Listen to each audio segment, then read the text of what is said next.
Welcome to the latest episode of the Worldwide Weebcast on the Red Leaf Retrocast.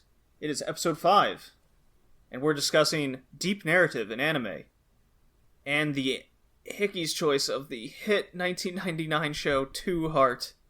Yeah. We're all super excited You guys are all weak. to talk about... Yeah, so that was Hickey's pick. Next one will be Sailor Moon, which was a suggestion from a fan. And we'll get to that later. Where can we find the podcast, Joe? Where can't we find the podcast? Go on. On Stitcher, iTunes, Google Play. Are we on Last FM? Is that where we were? It is on there. Most content aggregators. I find it through the Podcast Addict on the Android store. And I'm sure there's plenty of others. Yes, Most you can also importantly- find it on the YouTube channel and VidMe of Moosenspiel. And Podbean. Yes, Podbean is the most important. That's the hub. We are sponsored by David's Tea, the best tea in the world. I'm drinking it right now, after spending an entire day at the roller coaster park with my mom yesterday. I am incredibly sunburned. My body hurts. You could never do my job. Ever. No way. Well, it was a solid 77 degrees Fahrenheit, or 26 degrees Celsius. Oh, Yeah. come on. It's not that bad. Almost. It's only sick. 26. You could never oh. do Senpai's job. It was 36 degrees Celsius and humid. It was 26 yesterday, and guess what? I'm in the middle of the winter. So, it's No, not that that shit bad. quote ticket. You know that's bullshit. Oh, yeah, okay. I know my internet's very punny, okay? You don't need to remember me. Winter. Winter. The rain season. Oh boy. Yeah. You know you only have two seasons. Summer and hell. No, it's summer and rain. It's summer. When it rains, it's winter. Doesn't matter the time of the year. When it rains, it's summer. Here. When it rains, it's also winter. Or fall. Or spring. Whatever. That's because you live in the middle of the We also refer iceberg. to it as Monday. Oh god. No, yeah, it was a fun day. I went to the baseball game, Blue Jays, on Friday with her. We both got pretty drunk, so I was hungover at the theme park for a good few hours of the morning. So that always helps a hangover, getting thrashed around in a roller coaster made in the 80s. As long as you can hold it down. I held mine down. She only lasted 2 rides before it came up. So that was That's pretty terrible. Yeah, we get off the Terrible. second ride, and she goes, "I need to find a bathroom." Oh, what's wrong? It's in my throat. Can't say that about your mother. Oh, I was so happy to have her here. It's been the worst summer ever that I can remember. When I have to come up with reasons of at least I haven't been hit by a car this summer. At least you don't have cancer. At least I don't have polio, don't have cancer, don't have any STDs or illegitimate interracial children that I know of. No AIDS. It's good. Right? Yeah. Alright? Yep. Alright, good. Is everyone reeled back? Cool. Let's get on to the next point. Have we lost most of our listeners? Great. Right. No, it was good. It was good to have her. I mean, I only see my family maybe once a year. So, what have you been up to, Joe? How you doing? How am I doing? I'm doing alright. Yeah. Mostly just work, man. And then trudging my way through Too Hard, only to drop it at episode 12. I couldn't do it. Weak! Wow. Okay. You a bunch of weaklings! Yeah, it was so incredibly nothing. I know. Joe, to be We're not fair, gonna it get took to me, what was it, 3 weeks to finish 13 episodes? 2 To sittings. be fair, I watched it at 2 times speed. That's how bored I was. Yeah, it took me a week. That's very long. No spoilers. I don't... Alright, we'll get into that later. Exactly. Tori. Yes, we will. Tori. Yes, me. V. Gates. How you doing? I'm doing good. It was my birthday yesterday, and I was all alone, so I turned 22, and nobody was there to say anything to me. So. Oh, it was your Yes, birthday? we were. Sorry, I You was busy shut having up. fun with my mom. Yes, you were. I think I got a congratulations from Semi. I didn't know Yeah. it was your birthday. I thought you were Sammy. playing Hearthstone with Sammy. I was like, I'm not going to voice chat. Nah. I was playing Hearthstone with Semi. I think I read that in the line of one of the rides. It's like, I see Tori's message. Just, I had to create an American account to play. I was like, I don't know what they're talking about. Yeah. now I knew. Well, I can't. When you play Hearthstone, you can't play with people, unless you're in the same region as them, which is kind of fucked up. That's just stupid. It is. Well, we can't have Norwegians beating us at Hearthstone, Joe. Do Norwegians beat us at anything? Yes. Cross-country skiing. Yeah. Alright, that's fair. Biathlon. Winter sports in general. That's not hockey. Well, okay, you beat us at Possibly hockey, the ski that's true. jump. Oh, well, we haven't been that good at ski jumping for a while, but Well, I The mean, that's the bobsled. Austrian sport now. Bobsled's for Germans. that's true. And fat Americans somehow that win. Hey, we can even compete. We can even compete with what's that sport? We can even compete with the Canadians. Like it was curling. Yeah, curling. Oh, Norwegians are good at curling, yeah. Yeah, You would think that's they'd be a shock better at because we don't hockey, even- but what are you going to I do? mean, the They're funny pretty thing good at is hockey. we It's can compete just we kind of took a stranglehold on that shit. we can't. Or we can compete with Canadians in curling, which is kind of funny because we don't even have professional curling teams. Curling's a lot of fun. When I moved to Canada, I was like, I'm joining a curling club. And then you Immediately. started bowling. Bowling on ice? What more could I ask for? Regular bowling. Yeah, exactly. And I was like, wait, bowling's inside and it's all year round. And it's warm or cool, depending on what you need. That's right. Hickey, Yes. how you doing? I would ask you in Portuguese, but I don't know how to say that in Portuguese. I'll teach you later. Don't worry about it. Okay. Winter break ended, so I'm back at college. Start working on my thesis for my final paper. That's gonna be complicated. What's Law books your are very final expensive. paper about? It's about fundamental rights in the Constitution against cryptography technology.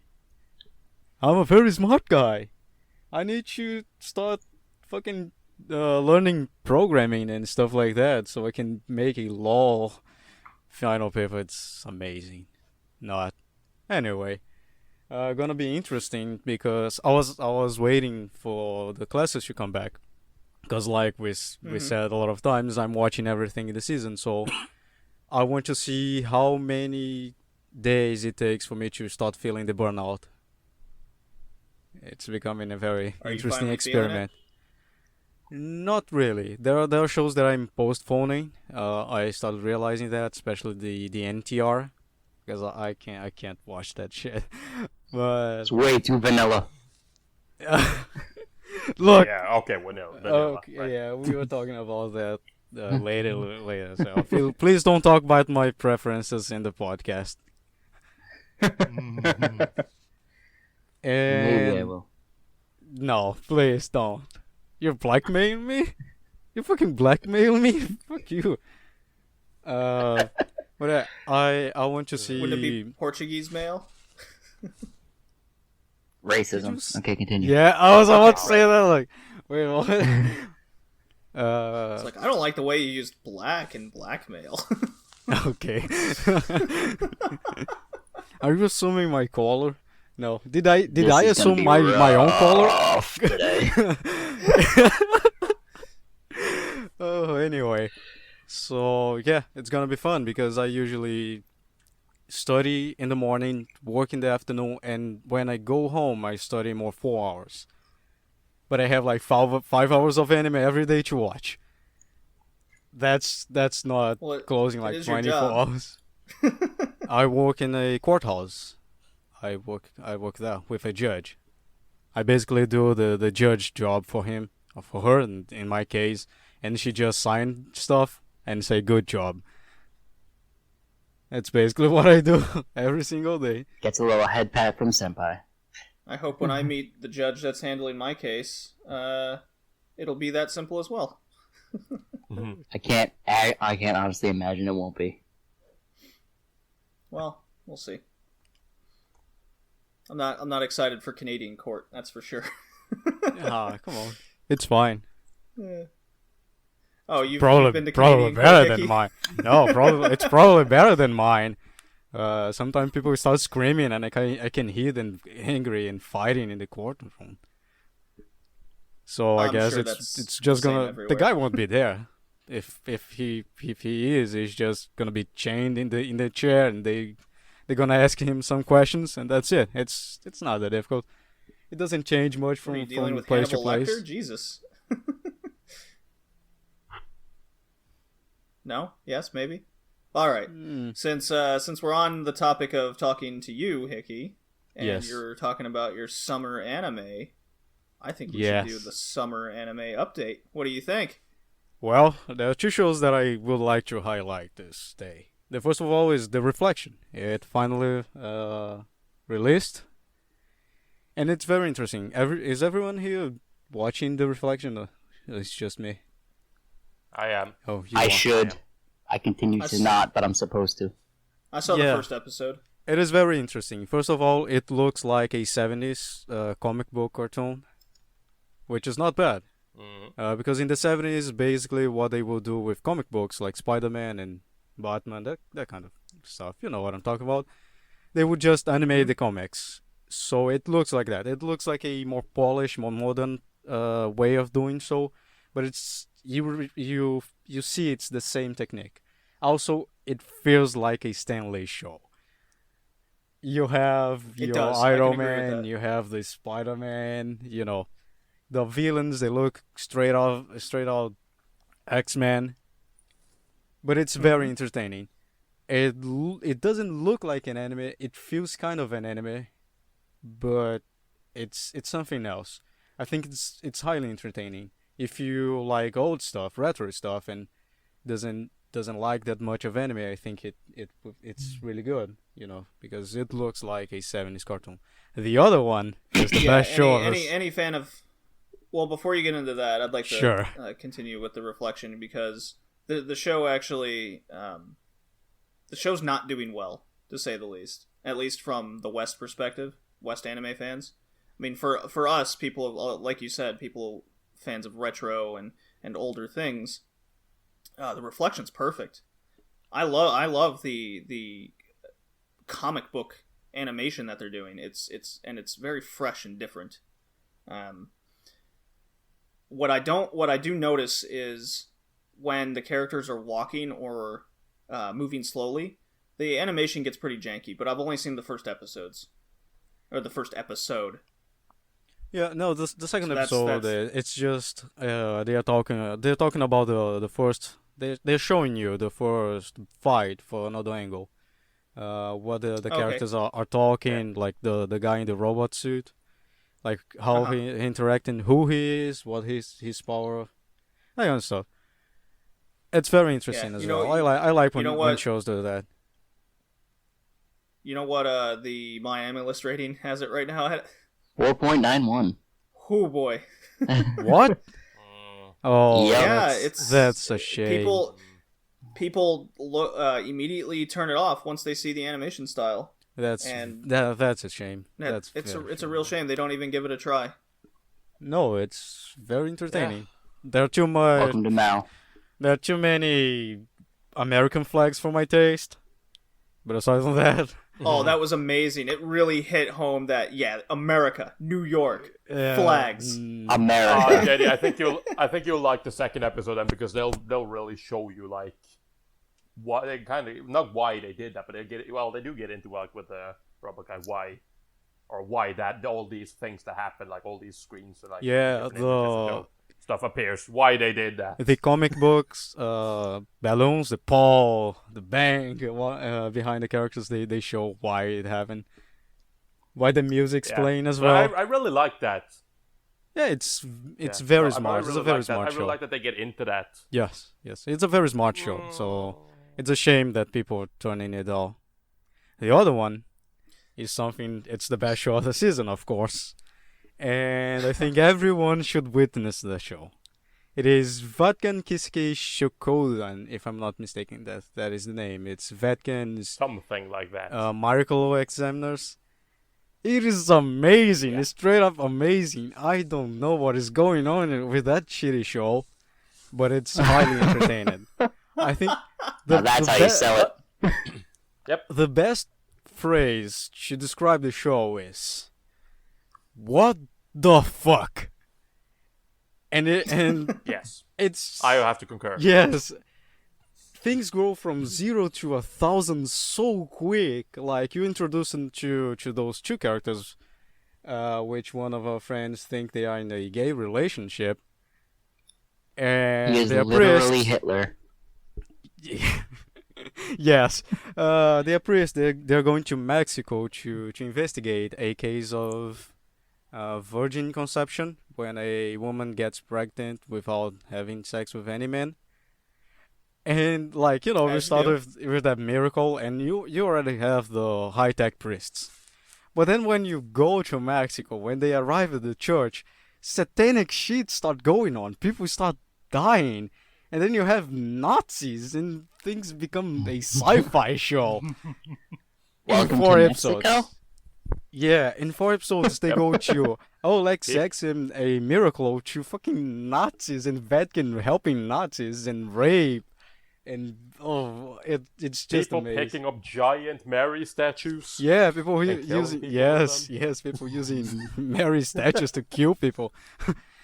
It is amazing. I will stop at sci-fi. I won't say what happens in episode 4, but it's amazing. It is amazing. The one thing with the show is they keep pulling things out of this sleeve.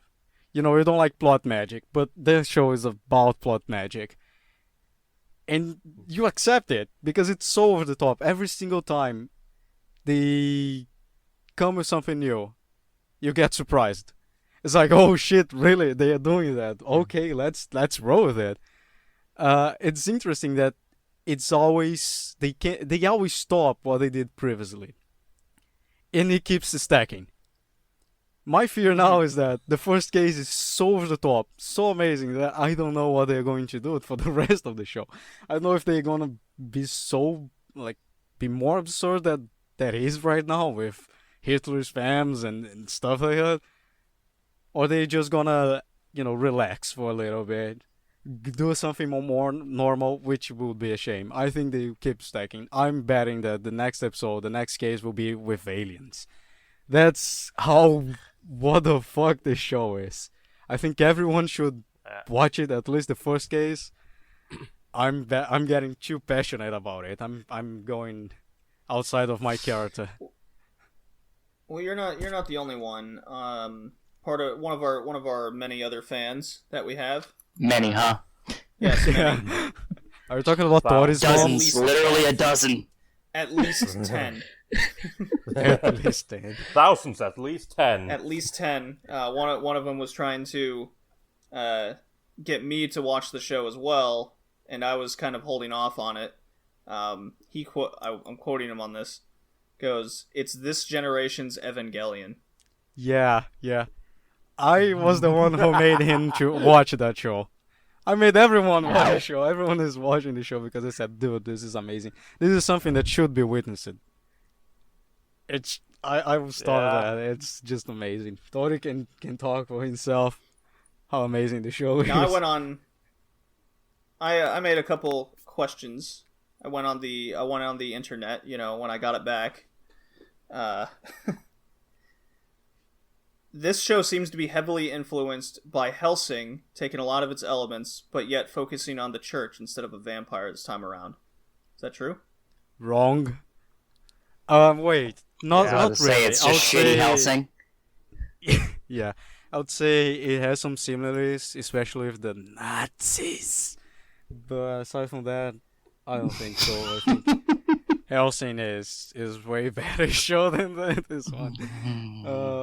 I guess. Well, I mean, I think that's like grasping at straws. So if you say they're similar because they both have Nazis, like that's, Well, that's not what. And the discussion's church over. and psychos and exorcists. Right. Yeah, and how over the top it is, and Yeah, there's a lot more than just it has Nazis. Yeah, but Helsing is over the top in the way that it's just like, absolutely brutal in everything it does. This show isn't really... I mean, okay, the deaths are brutal, but you don't really see anything. It's kind of just like, oh, we discovered another body. Yes. But it is very over the top in like its execution. Such as, for example, when you first meet the girl that has like her virgin conception, and they walk into her room, and it's just like, oh my god, she's bleeding from ass. Oh my god, it's the stigmata. Stigmata. It's like, Oh that's like my your first mother introduction of to everything God. in that show. Yeah. So And- that's how the show starts, pretty much. I wouldn't say they compare too much. Would you say this is a anime people are missing this season? Because it has like a 6.2 or something on my anime list right now. I don't think so. I think they are missing because I think it's highly entertaining. It, like I said, it's so over the top. It's so absurd. Every single time they come up with something new, they top what they did before.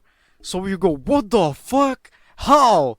Like, there's no way. I can think of how they can make it better, and they pull it off. They just come out with something out of their butts. So I think it's highly entertaining. If you're not watching, you're not losing anything. You're losing the best show to make fun of, to talk with your friends, that kind of show. It's not No, Kari, actually. Yeah, Cleo- that's yeah, the Cleo- bullied orphan girl show this season. Yeah, I know, but My I God, think is it bad? I think it's better to talk about. It's better to make fun of. It's better to have a fun moment with your friends. Is Vatican aside from Cleone? Cleone is fun for other reasons. Although I feel bad for Cleone from in the last episode. I think I've watched that bullied girl trip over the empty bucket forward at least 5 times. Yeah, that was nice. But like you won't have Nazis and drug dealers and rapists, priests. Well, I mean, in the boys are Cleone. essentially Nazis. Hey. We still haven't found out why she's an orphan yet. Yeah, that's true. And They she haven't hasn't found been out her illness illness. stricken quite Yeah. yet. There's still time for the Nazis to kill her parents and Satanist rituals to make her sick. That's The true. Nazis are already her classmates at school. Come on. Clearly, it's just a continuation. The mass hypnosis It's is just a happening. side story to Vatican. Yeah. Oh my God, no. We get halfway through and she's in the middle of the hospital and it turns out her illness is she's been possessed by the devil.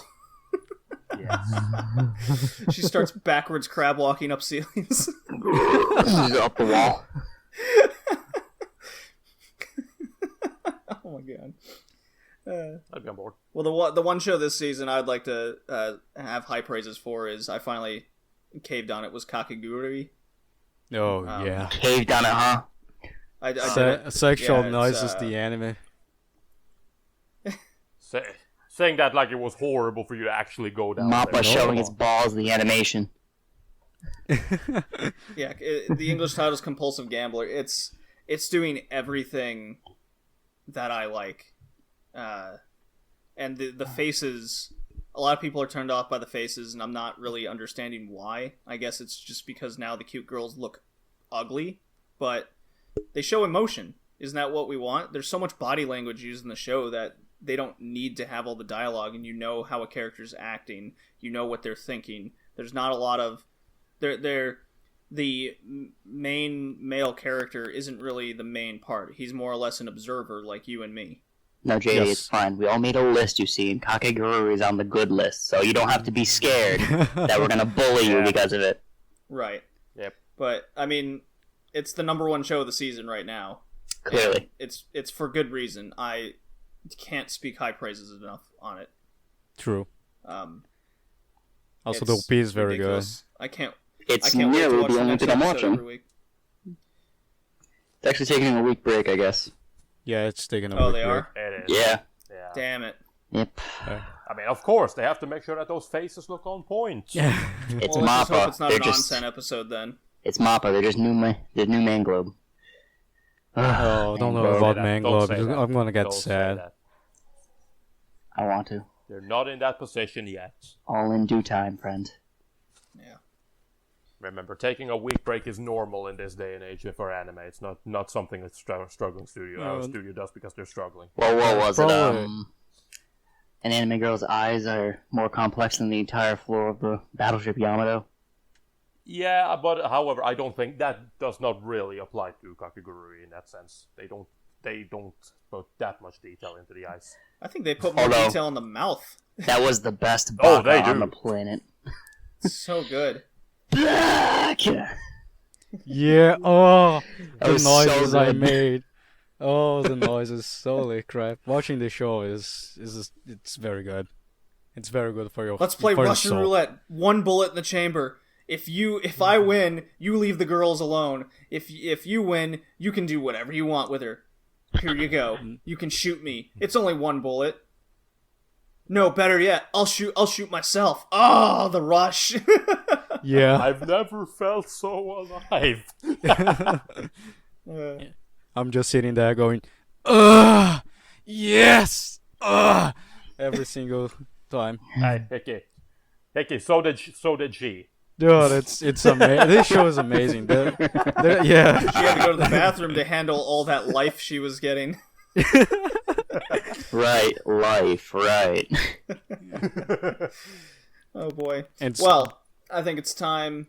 Unless anybody else has any high praises for the summer season, A Centaur's life is still good.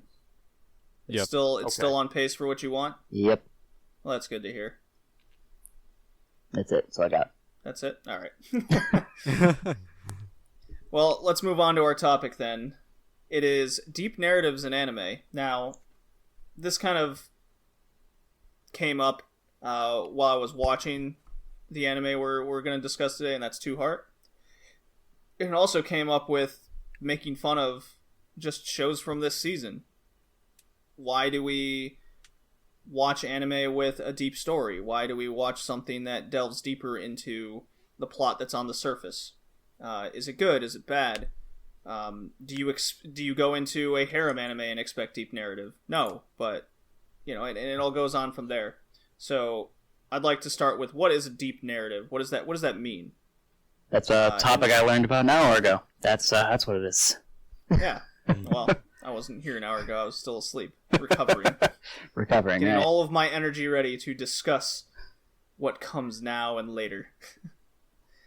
Alright. So I actually asked quite a bit of people in line at the roller coaster park, Wonderland, yesterday. What is a narrative? What is deep narrative to you? Why do you, when you watch a TV show? It doesn't even have to be anime. In our case, it is. But I was trying to get more information out of just people in line, and my mom focused on when you're going through a story or plot, and about midway you get a heavy backstory that goes into a lot of character development or character building, what you now know who the character is, why they are who they are, and then it adds something to the plot which makes you care about it more, to the ultimate climax. So she gave me a quite a big definition of it, and it's more or less that's what narrative is. And when you go, and as we were discussing and people started jumping in line, Game of Thrones is a pretty deep narrative where Westeros, the whole people trying to get on the thrones and fight for one another, that's the narrative. And then the climax, the deeper part, is the dragons, the White Walkers, all of that. It has it adds to the plot, making it deeper, and it turns out to be more important than what we've seen on the surface. Those were some examples that were given to me by other people as well. So what is deep narrative to you guys? All right. Well, one, if you just came up to me behind me at like a theme park and asked me what a deep narrative was, I might have punched you in the mouth. But well, when you're standing in line for a roller coaster for 45 minutes, I'm pretty sure you want any sort of conversation, and that's what people want. They don't want to stand there in with the sun beating down, just going, "Oh, it's hot. I ran out of water. Shit." Depends on who you talk to. Well, okay. There was one guy I asked, and he looked at me like I was fucking gonna take his first child. Understandable. Yeah. Tori? Okay. How about you go on? Well, to me, a deep narrative is essentially, well, pretty much that. Like you have your main story, like the main plot, and then you have the other parts that goes on simultaneously to like add to the overall story. And I'm just keep going because I kind of want to get back to that again when we're talking about examples and stuff like that, because I think I can get more into it then. Okay, Hickey, well, what is deep narrative to you? For me, as a definition I found on the internet, I think it's very it's very close to what I imagine a deep narrative to be. Is a multi-layered Okay. story that delves deep into the subject matter and the characters. It's far beyond the ordinary. It's not much to it add out in the story, but it's not very necessary to be there to still have a good story. It's something. It's an extra. It's a plus. Right, it goes further than just what's on the surface. That's what I take it as. Alright, based on the description you gave, JD, I feel like that kind of only lends itself to something like an ensemble cast. Something like Durarara would fit in your example. But I would put a deep narrative as something that doesn't utilize tropes as characters, but utilizes characters as a whole. Hickey and I were discussing NHK this week, rather. Mm-hmm. And we were trying to place tropes on characters, basically because an interesting thought experiment with a deep story like that. And we realized that, these characters fit multiple tropes. They fit a wide range. Not because they're all the tropes, but because they're multi-layered people. So I think deep narrative usually either weighs itself heavily on the world or heavily on the characters. Preferably both, but usually one or the other. Mm-hmm. Whereas a shallow narrative would be something like, this is the tsundere character, and she says baka a lot. She might like you, though, who knows? And that's like her entire character. Yeah, if we're sticking with anime, I can definitely agree that if there's tropes involved, odds are that you're not getting a deep narrative. You might get a backstory, but that's as deep as it's going to delve into anything. Well, not exactly if tropes are involved, but if you're using tropes as characters, and that's a definition I do want to make, because there are tsunderes that are still characters. It's just they tend to fall in line with that trope. Mm-hmm. If you start off with a trope as a character, if you're then going to establish this as something like a deeper narrative, you're kind of going to have to evolve that character out of not simply being defined by its trope. It's like Senju Ihara from Monogatari. Yeah. She starts off hard tsundere, and just kind of evolves into a character. She is her. That is who she is. Yeah, and that's that through the entire story. Yes, that should be the normal development of a character. Unfortunately, sometimes anime doesn't do that. Possibly because of the development of Japanese culture and Japanese literature. I don't know, because I'm not an expert of Eastern literature. I'm better with Western, mostly Russian and Brazilian literature. I think that is the right thing to do. It's development. Deep narrative also, it comes with, when you're talking about narrative, you have a theory around that. Basically two theories, which one is the introduction, the mid part, and the conclusion. Those three parts, they are linked to a plot point. In the introduction, you have the characters, you have what the characters are, then you find a problem. Finding the problem, they're gonna solve it. Then you have the mid part. In the end of the middle part, you have another plot point, which is then getting ready to solve the problem. In the other one, which is basically the same thing but a little different, you have the start, then you have the tension rising, you have the climax, then the tension goes down, and you have the ending. Uh, in this, it's the bell curve. yeah, and in this middle, like in the middle of those things, you have the characters developing, you have the story progressing, and for me, you can progress a story through the narrative, especially since we're talking with anime, not only with words, not only with tokens and characters interacting with each other, but showing the viewer how the characters move, how the characters eat, that kind of stuff. I talked about it in some podcast,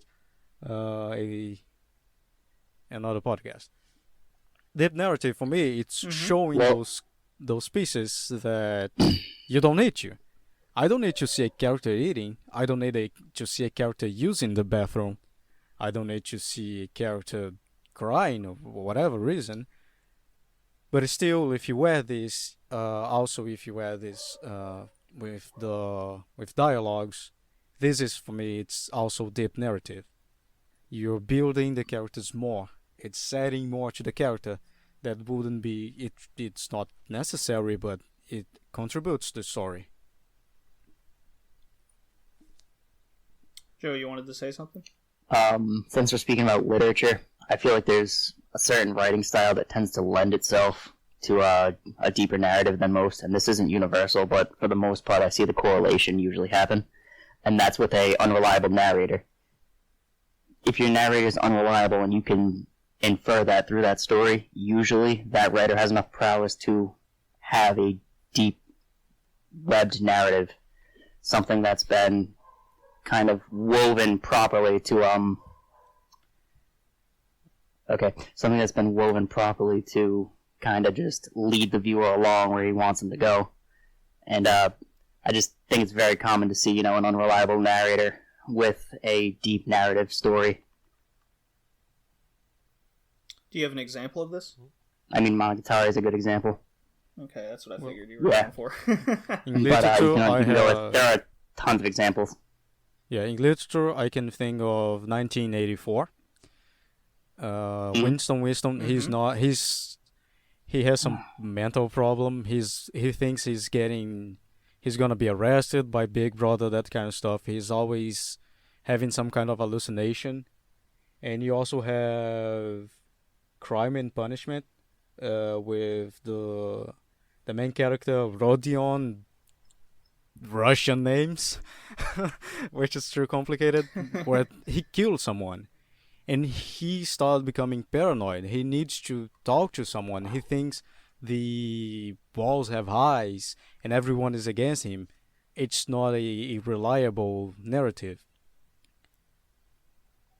Then there's Brave New World, and there's everything inside of the cosmic horror genre. So that would be, anything written by H.P. Lovecraft, stuff like that. Well, one conversation I ended up having yesterday was a compare and contrast between two similar themes and what constitutes a story, and then a going beyond the story, a deeper narrative. And what we ended up talking about was Doctor Who and H.G. Wells' Time Machine. They both involve time travel. They both go about it incredibly different. On the surface, it's just, it's all about time travel, whether it's future, past, and the topic and theme always seems to be don't mess with it, right?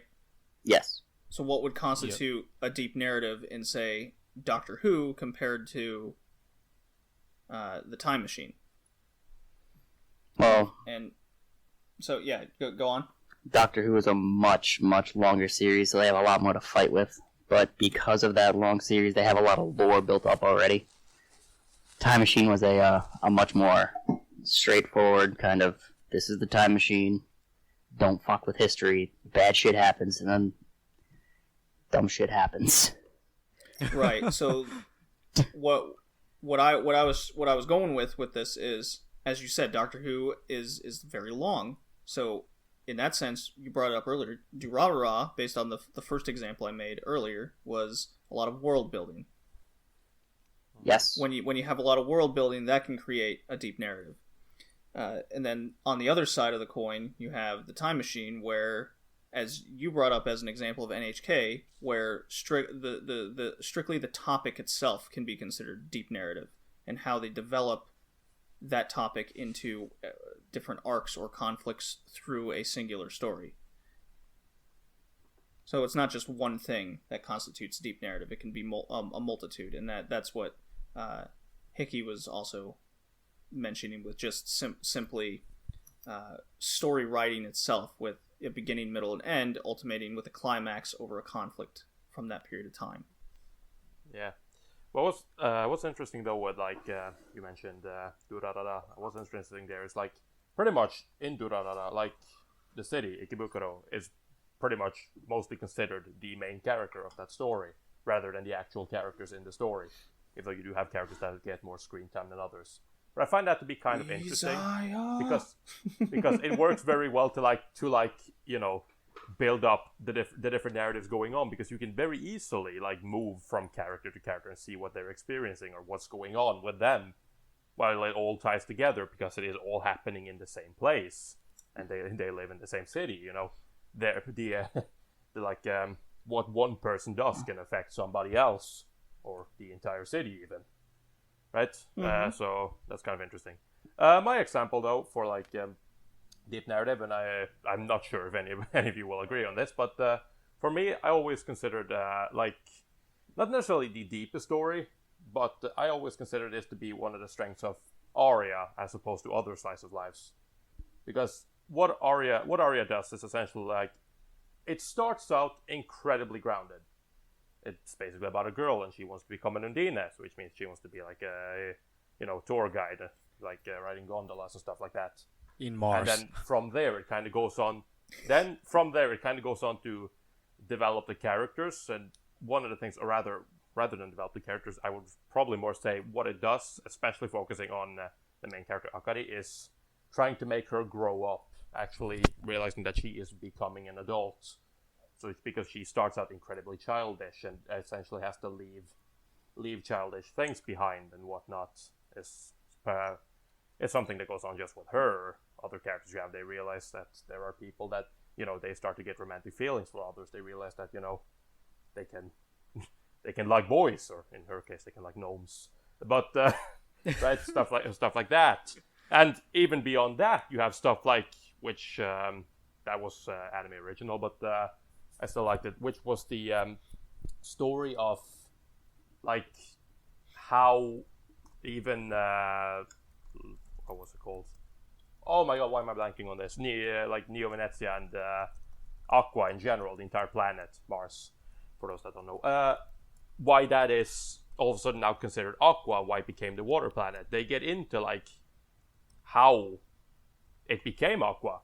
When did they find water? Why did they find, they looked for water, they found water, and eventually turned the planet into the water planet it now is. And stuff like that.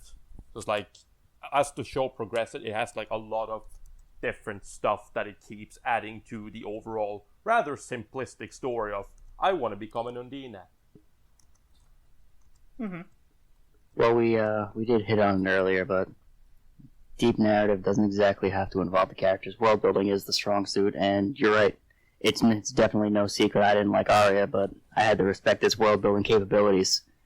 Because I did understand where they were. I did get, and it was never really handed to you. You just kind of infer it, but it wasn't exactly. It was just well woven. It's what I'm trying to get at. Yeah, I'd say they basically say everything to you directly. However, it's like they're saying it in a way like, they're saying it like you would say it to somebody when you're having a conversation with them. Yeah, they're not. It comes up in the conversation. They're not handing it to you like you're stupid. Yeah. They're like, here, let's now talk about how Aqua came to be. Like, they don't do that.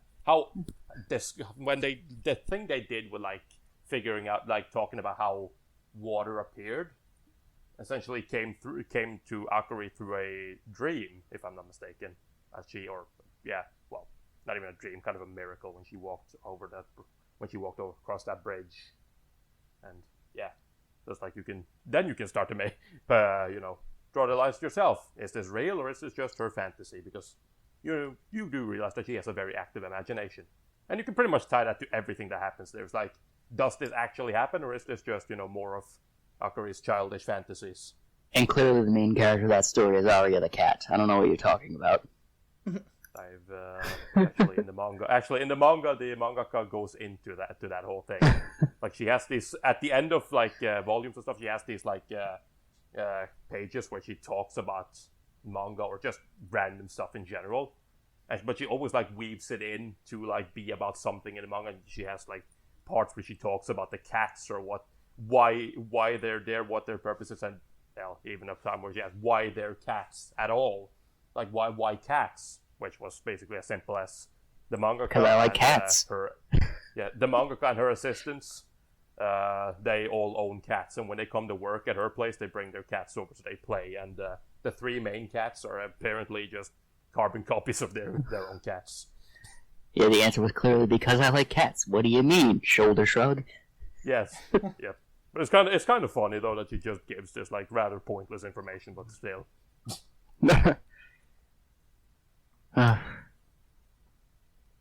So Hickey, what are some examples of anime with deep narrative to you? I think Monster is a good example of deep narrative. Monster is a very good example. Yeah, and we can throw our favorites in here as well. Monster's not one of my favorites. But I have to... Hey, look, I'm not an elitist, okay? Hey, I'm not. It's not one of my favorites either, don't worry. But I have to recognize they delve into some psychologic stuff and some other things that are very interesting and add up to the story, add up to the tension, to the ambition of the story. This season that's also an example of an unreliable narrator. Yeah, this season we have Centaur no Nayami, or Centaur's Life, which looks like a very simple narrative, and it kind of is a simple narrative, but in the background they show you what is going on with the world. It takes the time to show you how deep the world is, with the ethics and, anti-racism thing going on in the background. The magical grove, which powers the ethics. That kind of stuff. Show with deep narrative. I think Gundam is the biggest example of all. Strictly the UC. Yeah, that was an example I laid on you the other day, Hickey, or yesterday. Yes, I stole your example. Yeah, because, as much as I like some of the alternate universe stuff, it's just, it doesn't stand up against, Char and the UC. But that's also just kind of because, what do you have? We have 50 episodes. What does the UC have? A couple hundred. Well, no shit. Of course it doesn't stand up to it. I've actually... Joe, what about you? What are some animes, some of your favorites with deep narrative? All of my favorites. Serial Experiments Lane, Welcome to the NHK, Neon Genesis Evangelion, Technolize. Shit. Oof. Those were the easy ones. I was gonna wind up saying, Berserk. If you read the manga, the anime is hot garbage. Don't do this to me. Well, to be fair, the story is still there. Kind of. Even if you want to do something... Is the narrative executed well? That's a different... Yeah, things like... I would say a huge part of the story gets lost in the anime. Like, not the like written story, but like the visual aspects of Berserk, the manga, the story told through the visuals and not the words. Because, like... Berserk will sit and rest on panels. But for some reason, the director feels the need to constantly spin the camera around the entire fucking workspace. Like a goddamn psychopath. There's no rest in the animated Berserk, whereas in the manga, it's like this cathartic, slow, very detailed, very pinpoint, precise. This is exactly what I want to show you. kind of feeling to it. And you might not think that's world building, but I do. The story's still there, but that world building of just, this place is fucking brutal, is lost. I would say if you can build a world without fucking saying a single word, like not even mentioning it, you're doing a pretty good job. Like when you can just pretty much like, yeah, so bad shit is happening to Guts, and you know, all that, but constantly because of like the panels and the images, and you see like the places where he is, and like how it looks, and how like horrible it is for other people there as well, and not just him. Like the people that don't have demons or whatnot going after them every time, you see they still have it pretty shitty. Yeah. And a lot of this is kind of just shown through, well, this is everyday life. You can actually... This is the world they live in. You can actually kind of feel Berserk's influence when you watch Game of Thrones. It's kind of fucked up. But anyway, some more examples. You have, like, Fooly Cooly is on the shorter end. It's only 6 episodes. But it's about puberty. It's about growing up. It's still a deep narrative. You still understand all the characters. You still know what they're going through. You still understand the world. It's spastic, and it's kind of a comedy, but that doesn't make it any less deep. Like, you have examples like GTO, which basically the same. You follow Onizuka the entire time. You learn exactly who he is. You learn who all the characters are. And it's basically just a self-help story. It's kind of like a gag comedy.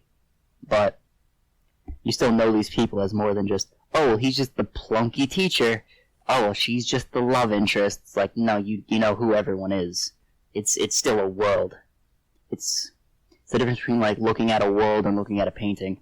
Well, this painting's very pretty, but it ultimately is just a painting. Whereas if you make something that's a world, it's, oh, okay, so this happens here, and you start inferring things. You start building on what you see. And, maybe my deep narrative lines are very shallow. I don't know. But I think we're going to leave that example out. And I think Hickey wants to talk about Ergo Proxy with us. Yeah.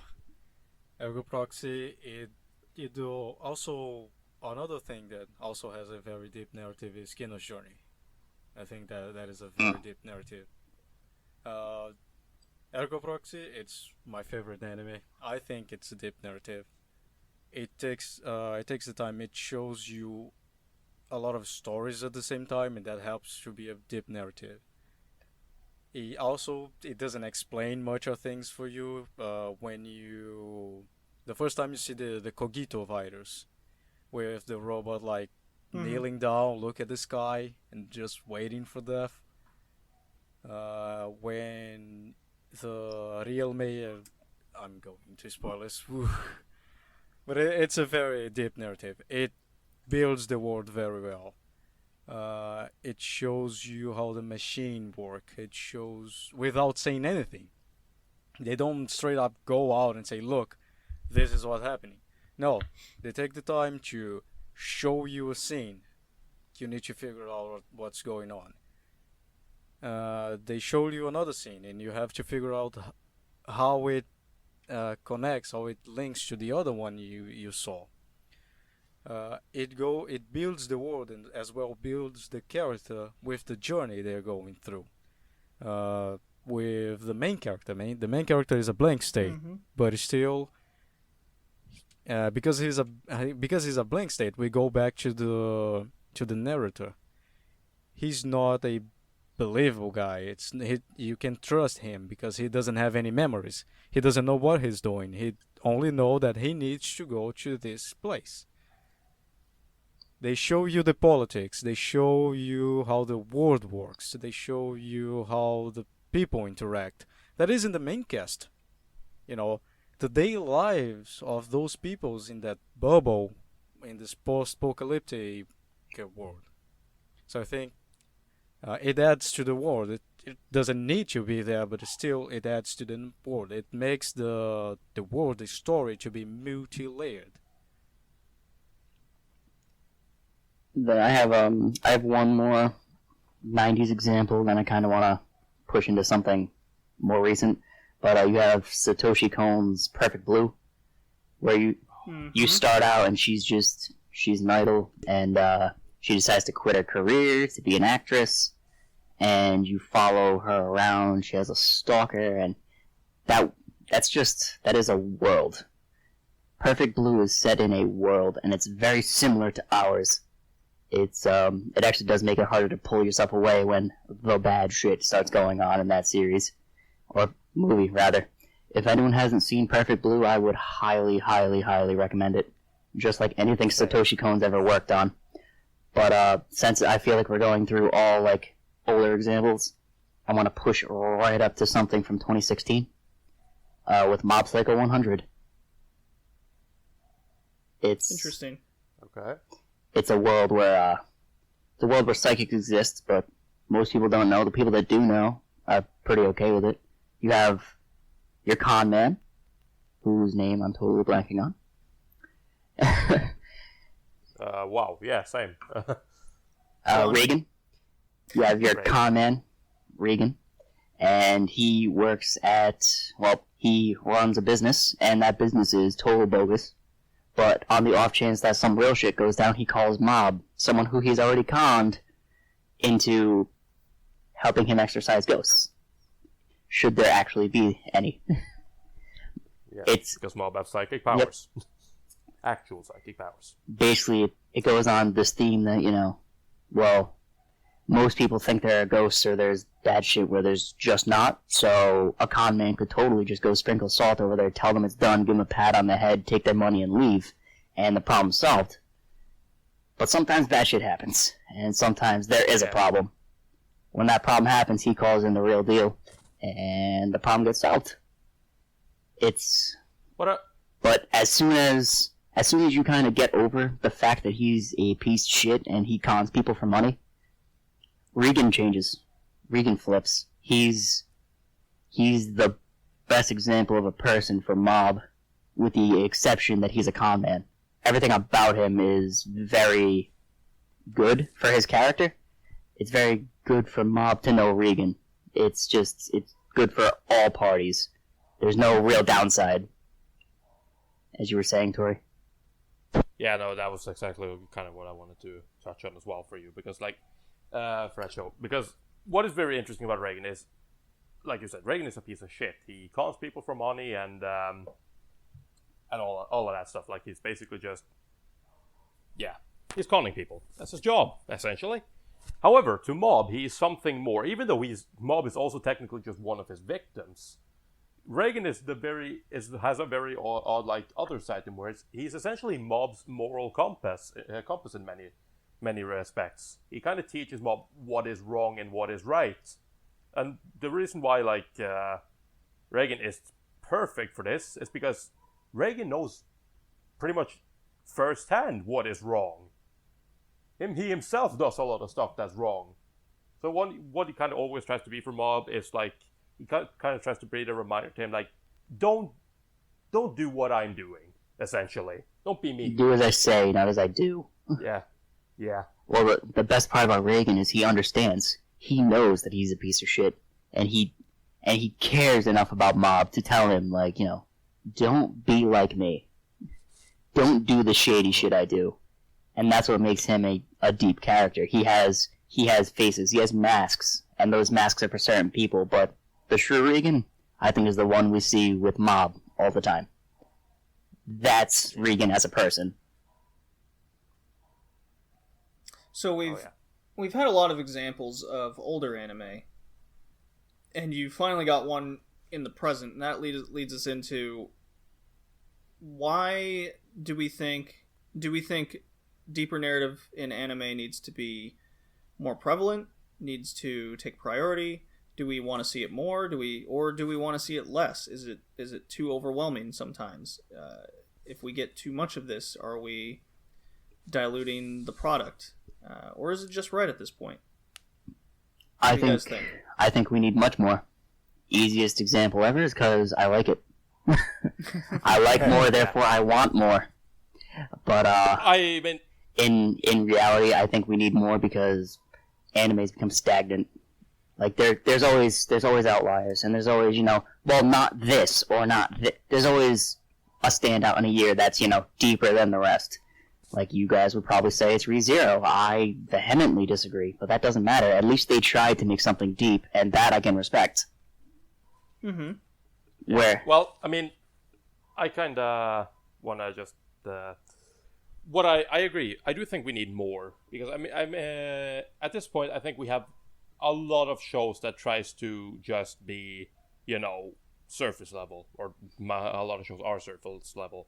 And while there's not necessarily anything wrong with a show being, what it says on the tin, it's not like that is like an incorrect way to make a story. You can be, like, if you try and sell a show as a comedy, and it's simply comedy, you can do that. It's not like there has to be a deeper story there. But at the same time, I feel like we do need more. We do need more than there is right now. The only thing I'm afraid of then is...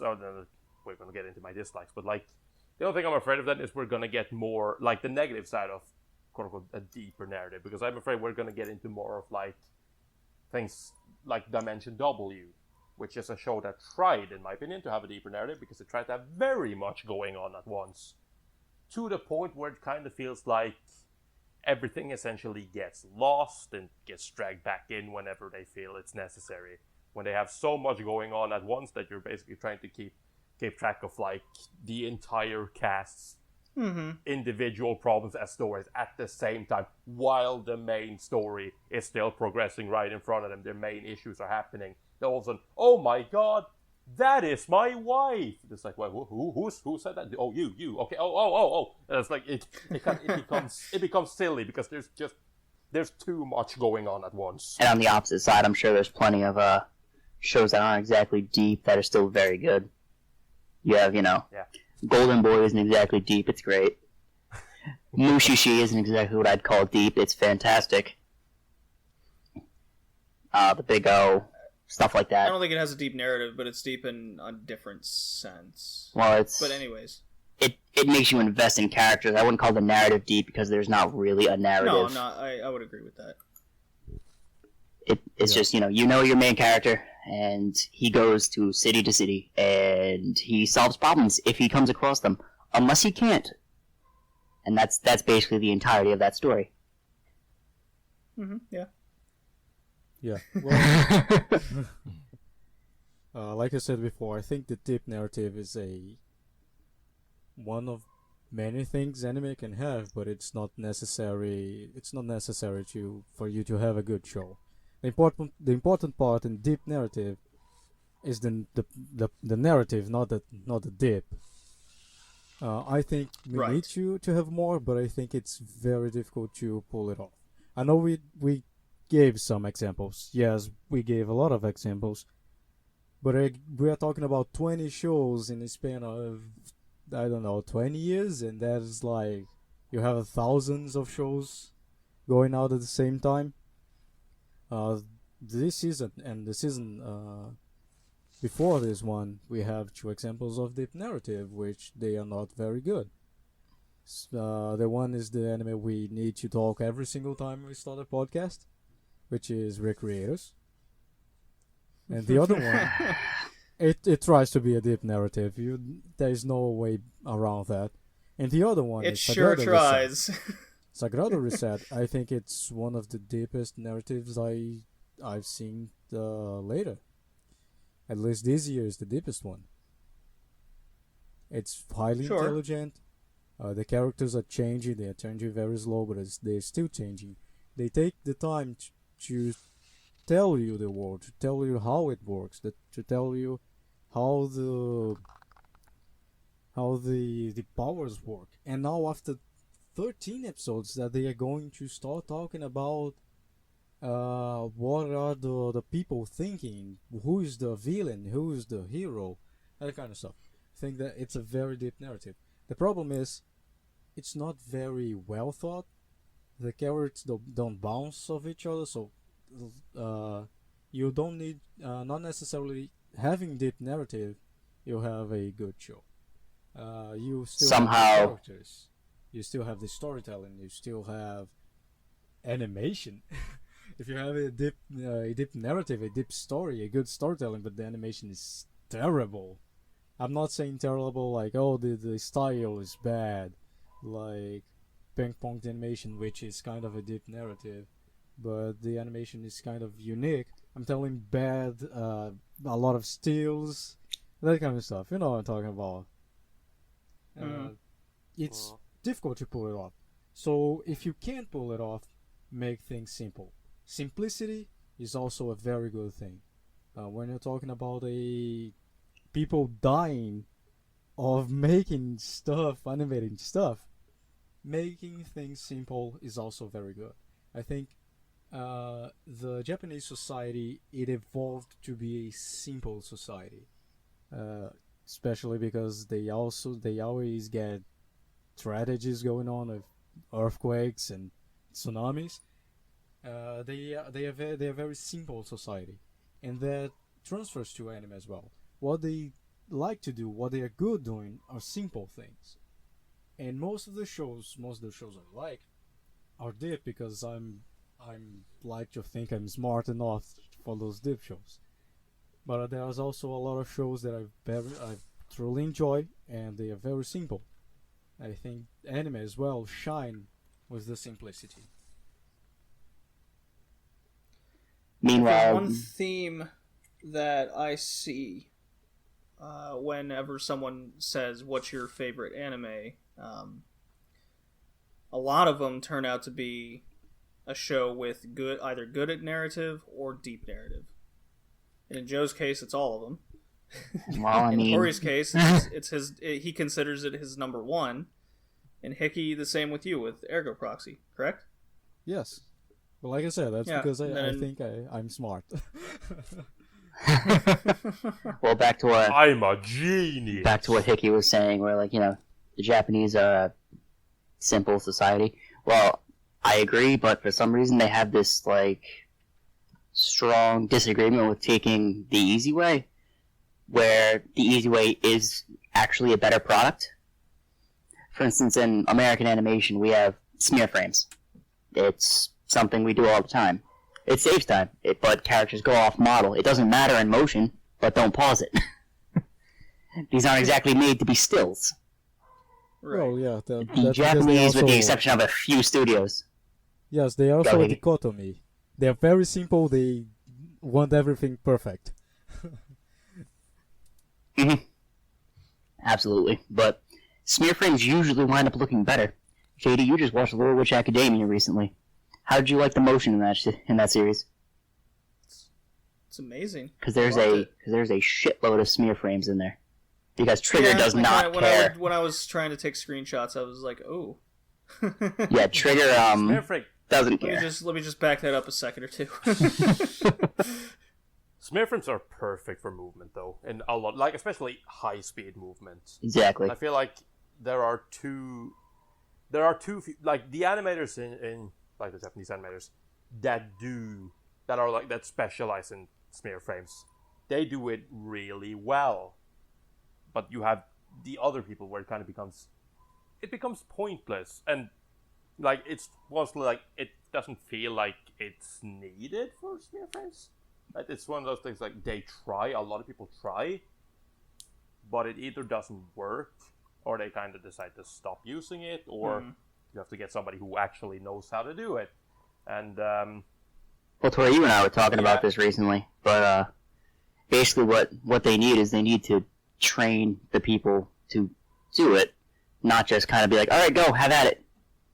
Goodbye. Oh yeah, they do, and that's where I feel like it's very, very interesting to see. I really like the Young Animator Project, trying to train up people. They're trying to give them free reign to just do whatever, and as well, I like that Studio Trigger is realizing that they're getting older, and so they're trying to focus. They have a lot of aging animators, so they're trying to focus very hard on getting new blood up. It's that's one of the reasons why I'm a bit afraid for Bones. Bones are kind of trying to do the same thing, which they also have the added benefit of having most of their students trying to most of the young animators trying to learn from Yutaka Nakamura, who is by many considered one of the best action animators in the industry. So that's a plus, but he cannot train everybody himself. He's a busy man, and stuff like that. But I don't know. We need the Yoshinari brothers in the same studio. That's what we need, and we need them to train everyone. That's interesting, right? Because I like that. I really liked seeing because I've seen like video and stuff from Yoshinari as He's a director fantastic of Academia. teacher. He made me understand what he meant, like when he was talking about principles of animation. I can't animate for shit. I have never tried to learn animation. But when he was talking movement, I'm like, I understand what he's getting at. I understand what he means when he's talking about arcing and stuff like that, and how you need to make sure that the character when they're trying to throw something as hard as they do, like with the tomato throwing scene from the second movie. Right? It's like, this is how you want them to arc, and then he starts like drawing simple lines on a whiteboard that arcs, like, and how they like change arcs, and he just does it within a couple of seconds. And I look at this and I'm like, I understand what you mean. Right? And then I see the finished product as well, and I see how the animators have like changed the animation to look like these like lines, and I'm like, yep, there it is. You can see kind of how their backs arc, kind of like with their backs and their arm, how they will make that motion that he is drawing. It's like, he's such a good teacher that I feel like he wound up, like, you know, him and his brother were forced to teach themselves animation, but I feel like Yo figured everything out and then just, alright, Ko, this is how we do it. Yeah. But that being said, like, Ko is also, that's his older brother, and that's the guy who got Yo and Yoshinari into animation. He is also incredibly talented. Psychopath. Because that shit's awesome. They basically just started in a room, like, Ko kind of just pulled Yo in, and it was like, we're gonna fucking animate. I love animation, and you're gonna learn this as well. Because we're gonna have competition. We're gonna see who's better. So Yo decided to join him. It's like, sure, it might be fun. And they kind of just kept going until they eventually enrolled in, like, art school and animation school. Where, like, according to teachers and stuff, they were really never taught anything because there wasn't really anything to teach them. They knew most of their stuff already. So while other people were sitting there trying to study how to make movement happen and stuff like that, they were just fucking around. They were literally sitting in there doodling, making small animations to compete between themselves because, well, no teacher could teach them anything. What was the point? There was no point in wasting their time. Really? They were just there for the piece of paper that said they were animators. Yeah. They kind of should have just given it to them right away. Like, yeah, there you go. It's been a month. You can have it now. I guess you need this by. But yeah, and Ko Yoshinari, he's essentially mostly worked as a freelancer, if I'm not mistaken. And he's done a lot of stuff, not just for anime, but he's done so for... he's done like 2D animation for video games as well, where his talents kind of shined. Because Ko, he's incredibly good at making 2D animation that mixes with 3D animation. And you can see it, like, he's done animation for, like, Ghost in the Shell games and stuff like that. And you have some, like, just absolutely fantastic scenes, like cutscenes in that game, where the CG models turn 2D. However, unless you're really paying attention, you don't actually notice that they're turning 2D. Well, that's the problem. They're both animators to the level that, you know, they feel like animators that should only be working on movies, but they still work on series. Oh yeah, or games. Well, yeah. So Tori, give me an example of this guy working on an anime with deep narrative. Wait, which one? Ko or Yo? Sorry. Whichever. I just Both. Both. Both of them have worked on shows together. So, I don't even know. Like, I would say, I wouldn't necessarily say it's a good deep narrative, but I would say, like, for example, they both the Yoshinari brothers worked on, oh my god, what's it called? White Album? 1, not 2. Oh. White Album, yeah. None of them worked on White Album 2. The disappointment. White Album 1 is a very, very interesting piece, though, because, again, I feel like this it kind of falls into the same trap as I said with Dimension W. It has a lot of stuff going on, but, well, or opposite than Dimension W, though. It's a lot of stuff that I feel like they're not really issues, because they just make them issues, and it's kind of due to, like, the weak will of the main character, when it's like, he has a girlfriend, but he gets in problems. He can't really stay in touch with her, and they have relationship problems. Why do they have relationship problems? Well, because he never really tries to talk to her again, because he feels they live in different worlds, so he feels he doesn't have the right to try to talk to her anymore. And since he's lonely, he starts, messing around with other girls, and that causes problems. And it's like, Ko Yoshinari was a key animator for Eva 1.0. Kizu Monogatari. Steam Boy. I'm not completely. There you I'm go. not completely familiar with all his works, but he's worked on a lot of stuff.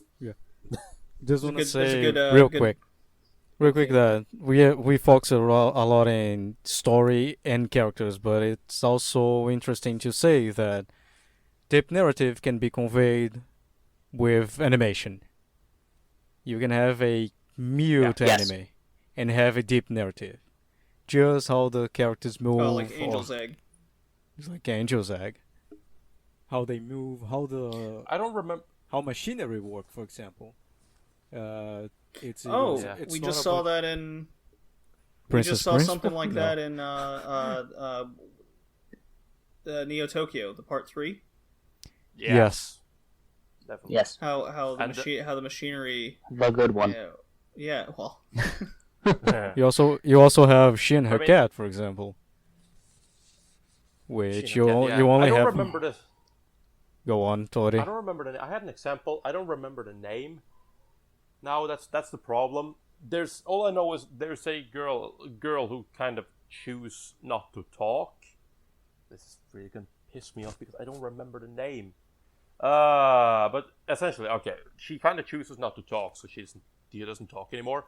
So when she kind of tries to convey messages and stuff, she does so through body language and hand movements. And that movie is all about conveying messages through like facial expressions and body movement and everything.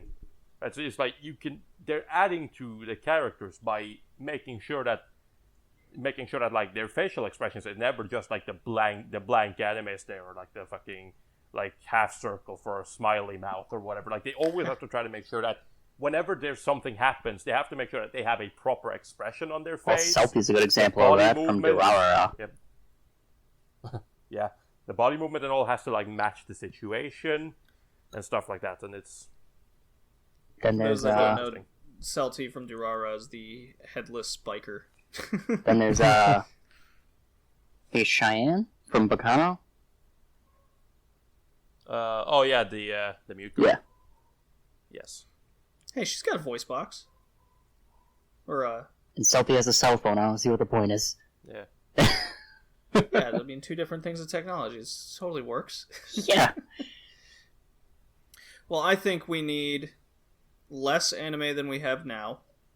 And we need more, not just deep narrative, but narrative anime in general. We're getting way too much, as Tori said, standard average shows. Well, that's kind of a problem with the industry. It's because they have to make money. And they have to make money by pushing out an anime and then selling the source material. I understand that's never going to go away, but what I want is more, I would say, I guess you could call it, I want more passion projects. I want more anime originals that don't just kind of pander or things that they're not sure if they're going to sell well or not, because those tend to be my favorites. There's no way they thought Serial Experiments Lane was going to sell well. That's kind of just a project that happened. There's no... Anno was supposed to make a regular mecha series instead of Neon Genesis, and look at that monstrosity. Like, I want more things that just kind of focus on, this is the story, this is what I want to tell, not this is how much I want to sell, essentially. And that tends to be the problem. We'll never get more in that sense, because money talks, and your bullshit walks. That's how the adage goes. That's kind of why we'll never see... I don't think we'll see a lot of Urasawa projects. I mean, we're finally getting Pluto. That's... Everything Urasawa does is deep narrative, but it doesn't sell. That's why Pluto is becoming the OVAs, and it's not going to be a TV series. I would rather it be OVAs. I would sad, as well, right? because it's going to be hopefully done right. Maybe. But it's that's a sad, shame because that's what it how has to be. That's how the industry works, right? I mean, you kind of saw it like a couple seasons ago with Flip Flappers coming out. Quite clearly a passion project, and a project that the people at 3 Hertz had a lot of faith in. I liked it. I know a lot of people liked it. I've heard a lot of positive stuff about it. I've heard people didn't get into it because it's kind of weird, but that's fine. Well, But then the expected things happen. We start to look at like the weekly sales and whatnot, and it's tanking. Nobody's buying it. It struggled to get sales for weeks. I even think like in the first 2 weeks they didn't sell a single copy, which is bad. this is also an industry where 1,000 sales is a huge success. Yeah. And then to go 2 weeks without a single sale, that is beyond failure. A huge failure.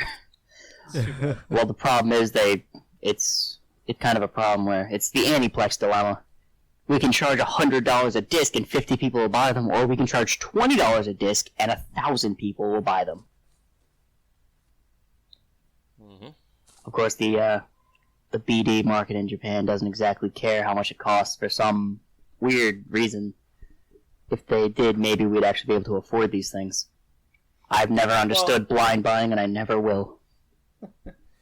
Luckily, we got Gundam the Origin on a much simpler format than just $100 Blu-ray sets. For 2 episodes.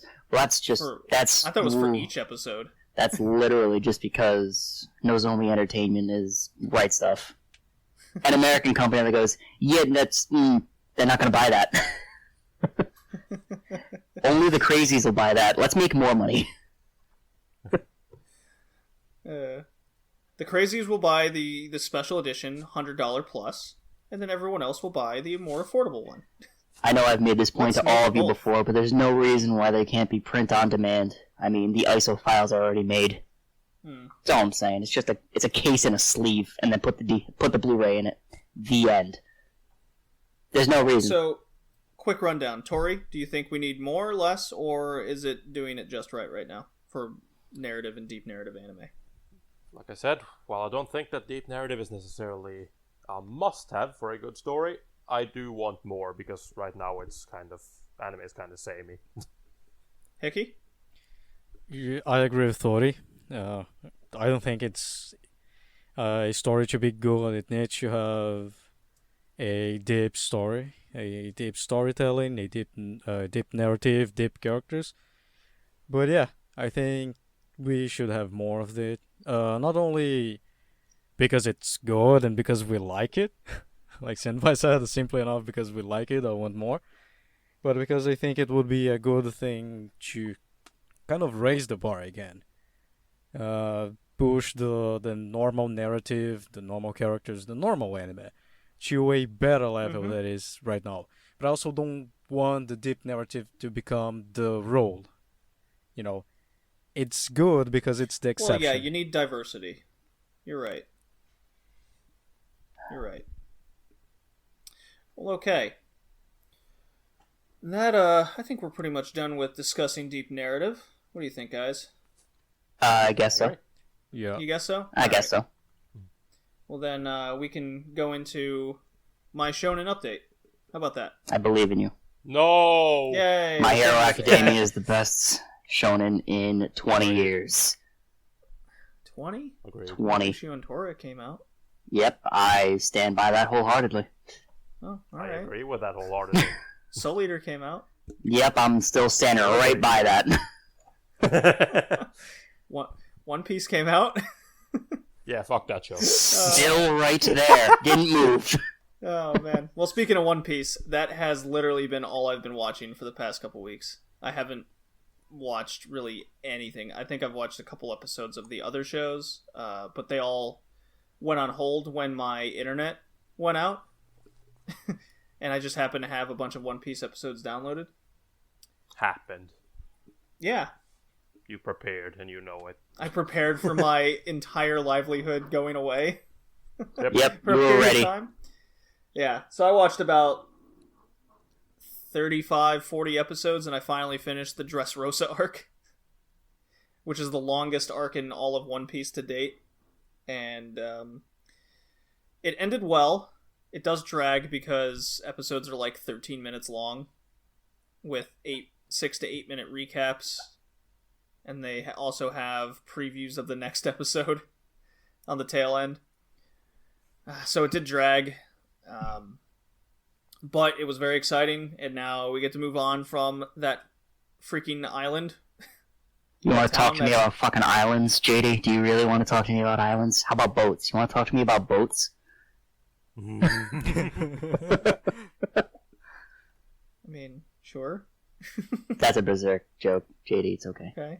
Yeah, I don't get it. Okay. My entire childhood was spent on that fucking boat. My entire childhood was spent on that fucking boat. Yeah. You'll get it one day, JD. Don't Yeah, worry. well, one day. But yeah, One Piece. It wrote me in, and I was in for the ride for the rest of it. I had to finish it, and it did its job. So that's my update. Tori, you have your quest update. Yeah, well, there isn't really much to update, and besides, I'm not really going to talk about it since. Anyways, I'm watching Ashita no Joe 2. I am almost done. I've been able to watch it the last couple of days, but I'll finish it within the next couple of days. So there's that. And yeah, we have already did a podcast on the first season of Ashita no Joe. So if you want to hear about that, go and check that out. But I hear the second season's pretty good. And by here, I mean I am aware it is very good. It is still pretty good. I'd say, as far as, like, from where I am now, as far as if I were to compare it to the first season, I think the second season is slightly weaker for some reasons that I won't get into, but that doesn't really take away from anything. I thought Ashita no Joe, the first season, was near perfection, so we're talking slightly less than near perfection. Kind of picking at straws, then you're saying? Not really, but there's actually primarily one big issue I have, but that they kind of introduced a concept that I think is very interesting, and then only to have that not be a problem anymore for the rest of the time. That's something that bothers me when it's like you're telling me, like, I mean, I could just say Joe struggles with weight loss for a fight, but never again. It's like, you don't really get over that. Okay. You don't really get over that. So yeah. But other than that, it's still really good. Well, I look forward to watching it myself someday. And then those movies will never get. I'll get him somehow. I found them on some imagine... site a long time ago, and I watched them that way. I have no idea where it was, but I wish I could find it again. Could you imagine if Ashita no Joe was remastered? They didn't do anything other than update the animation. What animation? It's just stills. Well, exactly. Could you imagine if they just remastered it to, animation? If they made it look like Hajime no Ippo. It's a remake. Yeah, let's say they make it like Hajime no Ippo. It would never sell. In that sense. Just like Ippo. Yeah, Oh my right. God. People don't want stories, they want cute girls and winter disease. Cute boys, cute Hey, girls. I want cute girls. Hey, Me too, but I don't want winter disease and forced heartstring pulls. man. Well, speaking Come of on. cute girls, I think it's time we go into the anime we're all here for. Man, you made a big Yeah. assumption calling these girls cute. Well, there are girls in it. That's a fact. There are females Yeah, there. there's one girl. There's one girl. There's Well, one. so we're all here to discuss the 1999 Studio OLM classic. The same The studio that made brought Pokemon, by the way. the cartoon anime Pokemon and the animated version, the superior animated version that does exist of Berserk. Kill me, please. This is The animated version. our good friend from Yeah. Brazil, Hickey, goes, Fucking prick. I got an anime for us to discuss on the next podcast. It's called Two Heart. Yes. What do you guys say? Let's do it. Why not? Hickey, How did tell he us. sell it to me? He sold it to me by saying it's based off a porn game, and I'm like, I'm in. I was disappointed. Hey, And then I was yeah, lied to. technically is. Unfortunately, this one is. I know it is. It's based on the Technically is the PlayStation important version, part. which it's based on the PlayStation version, which is an all-wage game. Anyway, Alright, so this series is Too about hard. one girl and a bunch of thoughts. God.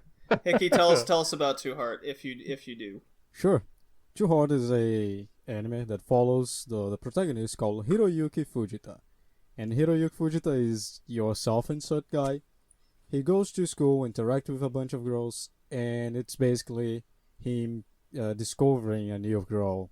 I wouldn't say interact with them because the interactions are very minimal. Discovering a new girl, helping them, and moving on. For 13 episodes. If you want a good synopsis, go to my anime list. You guys have probably this open. This is my synopsis. No, I mean that's pretty accurate, I would say. If Yeah. not exactly what the show is. You know, talking a little about the game. Too Hard is a visual novel from 1997. Originally, it was a 18-plus visual novel. And what happened is, it was from the studio Leaf, which made Utareru Mono and False Masks, the second game. They also did White Album 1 and 2. It's a very famous studios. They also did Too Hard. They had a grand total of 1 hit. And Too Hard 2, which I'm playing. I'm playing Too Hard 2 X-rated, of course. And Angel is best girl, but anyway.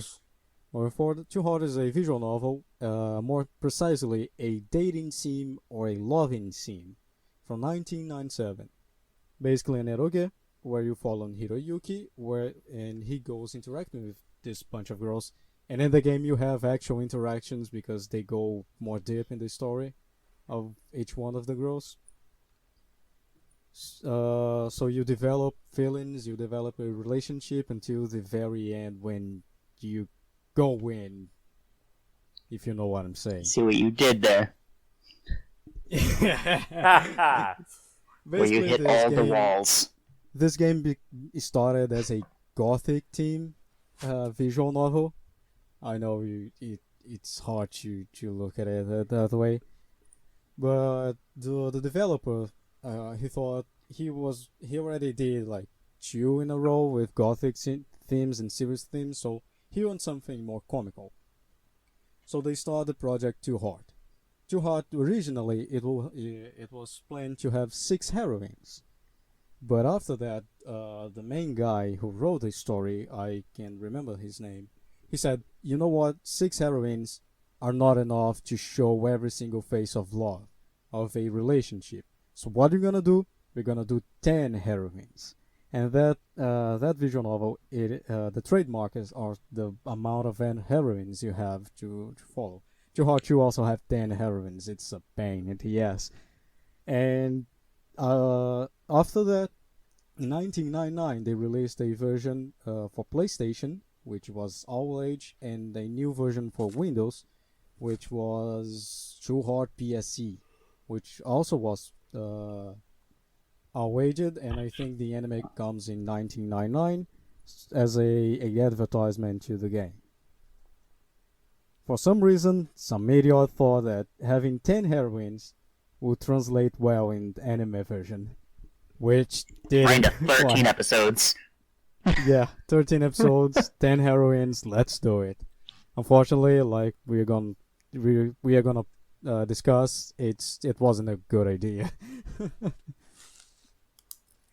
No, it was perfect. What are you talking? I know it was worth it, right? No. Okay. I'm joking. Well, one person to note, and it's the only real person I can really say had any sort of name value on the show, was Takahishi Naohito. He did the key animation on Berserk, the 97 version.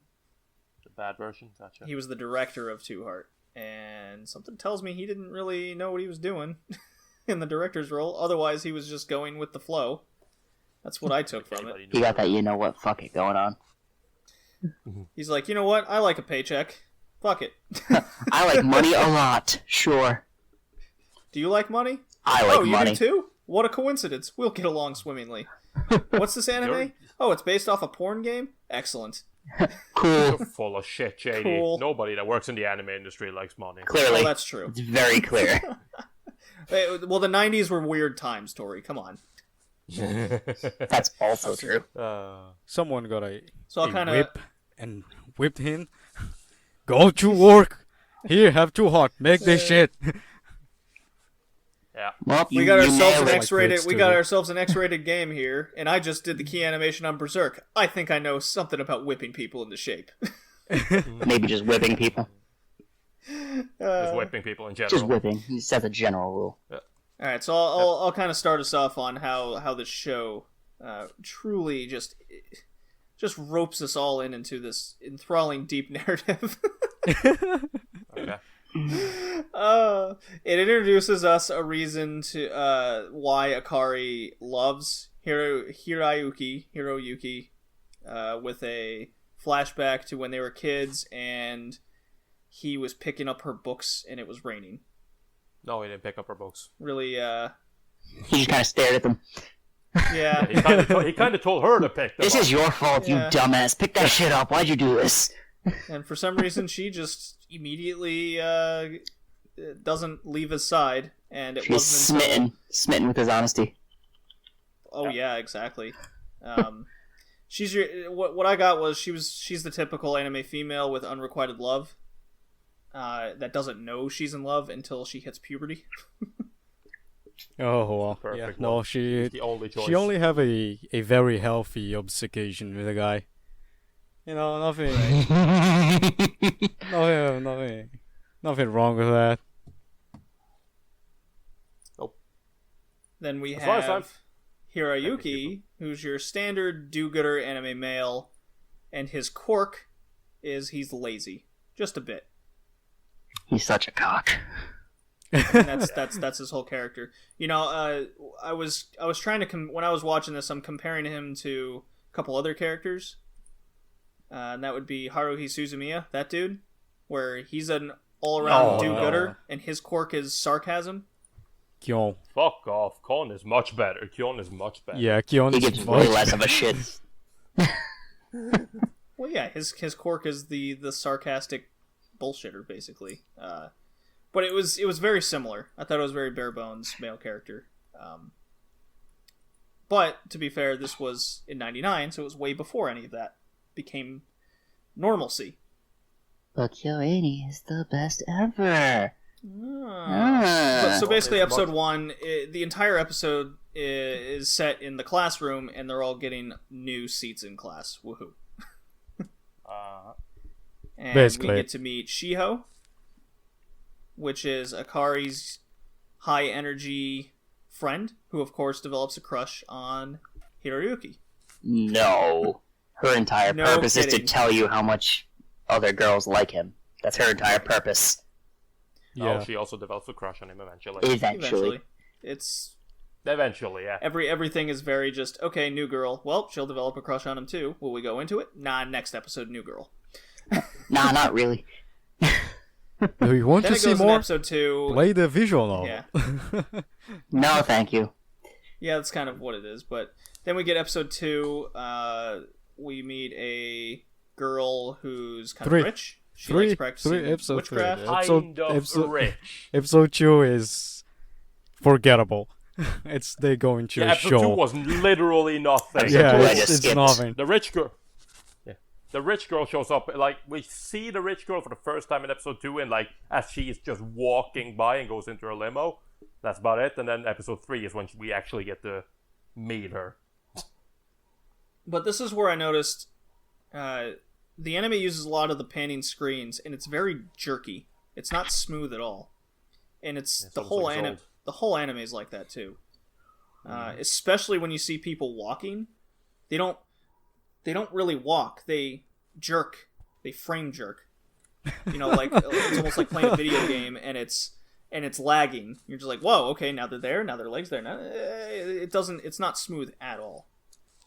Not all the in-between frames are in place. It's very odd. But the show does give a very calm feeling to it, if I could take it away, because there's no music playing, that's for sure. And if there is, it's music you've heard from other things of the past. You'd have to listen. You'd have to watch the show to understand what I'm referring to. But there's no like actual OST or anything. And each one of the girls that Hiroyuki meets in every episode has their own kind of quirk about them. And sticking with Witchcraft Girl, she talks so quiet that Hiroyuki literally repeats everything she says in question form for affirmation. I think she's a very interesting character because she doesn't talk, and I think it's interesting to see it's one of the tropes that kind of the industry got rid of. It wasn't working. A character that basically, I wonder why. Yeah, a character that basically doesn't talk. Firstly, you're spending money with a voice actress that doesn't even do a proper job. Second of all, it's just dumb to have the main character repeating every single phrase again. So we don't see that character anymore. So, Joe. Yes. Since this is an episodic anime, every episode we meet a girl until about episode 8. We don't get really any story. Correct. I think it's your turn to rant about the show. Because Because we can't really dive into any character building or anything. It's just let's rant about it. What about the blonde foreign chick? I can't. The robot and the. I can't even really rant on the show. It's so unoffensively nothing. When I was watching it, that I couldn't care. I don't have the ability to care less about what was going on in the series because it's actually nothing. And that's basically the only way to put it. It was just, oh, new girl, oh, okay, what's her quirk? Oh, she doesn't talk. Well, who cares? Okay, next. There's no time. The only girl you know anything about is Akari, and you have just no idea why it's not just an open and shut thing, like, yeah, he's gonna date her. Well, why do you think? What do you mean, why do I think? Have you seen her? She's the only one here. She's the only one who has a fucking shot. Can we list the reasons why she's fucking perfect? Mostly just because she's perfect. There you go, I did it. I'm the best. She is perfect. She is cooking. She cleans. She is basically fucking the main character's wife anyways, even though they're not in a relationship, but she's basically, and just to keep it completely like, seal the deal at the end to basically make sure that you understand that she is the best girl. She is even okay with being in a relationship with him and another girl, primarily the robot, but she is still cool with that. So yeah, that was in the later half. Yeah. So I'm just sitting there going like, okay, so again, where's the drawback? Why haven't you done anything yet? Why haven't you just married this girl? Yeah, what's the problem? Where's the negative? What's the problem? Where is it? Okay, well, Tori, go on with your rant. Yeah, well, I mean, for me, like I said, I watched this show at double speed so that I could actually stand watching this, because god damn it, I would have never been able to watch this in normal speed. So, I don't really have much to say on animation or anything like that, because, well, as you can imagine, that looks very weird at double speed.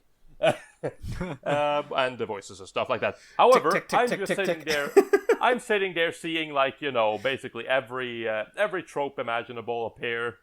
The robot maid who's also ditzy, because of course you have to be. You can't do anything, right? So everybody feels sorry for her. I do want to go into that robot. Oh my god. Have all this basically stuff that we've all seen in other shows as well.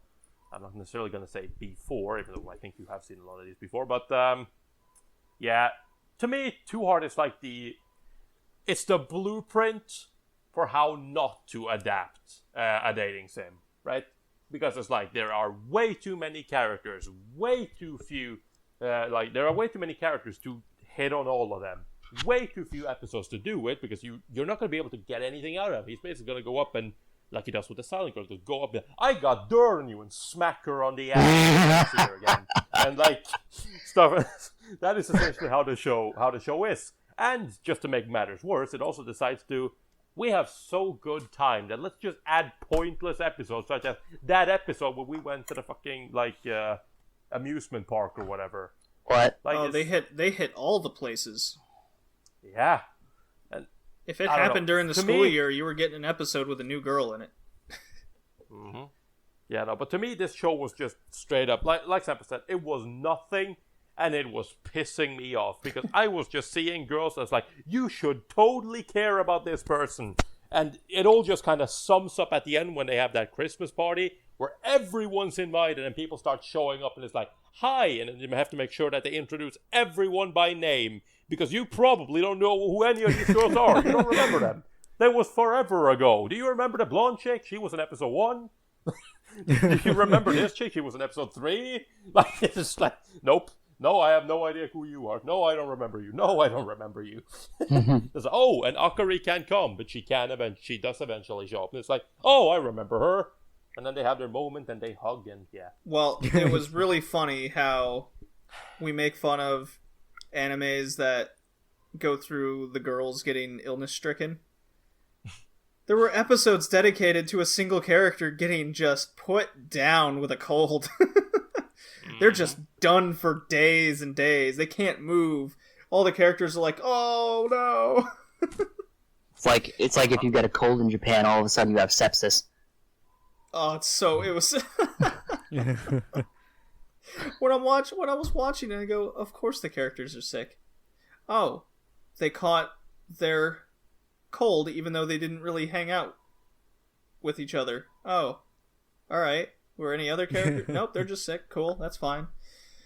Well, on Tori's topic of this is the wrong way to adapt, I feel like there's not really many options when it comes to adapting a dating sim like this. You can either choose one route and do it the Fate method, where it's like, this is the Fate route, this is Unlimited Blade Works, this is Heaven's Field, and that is it.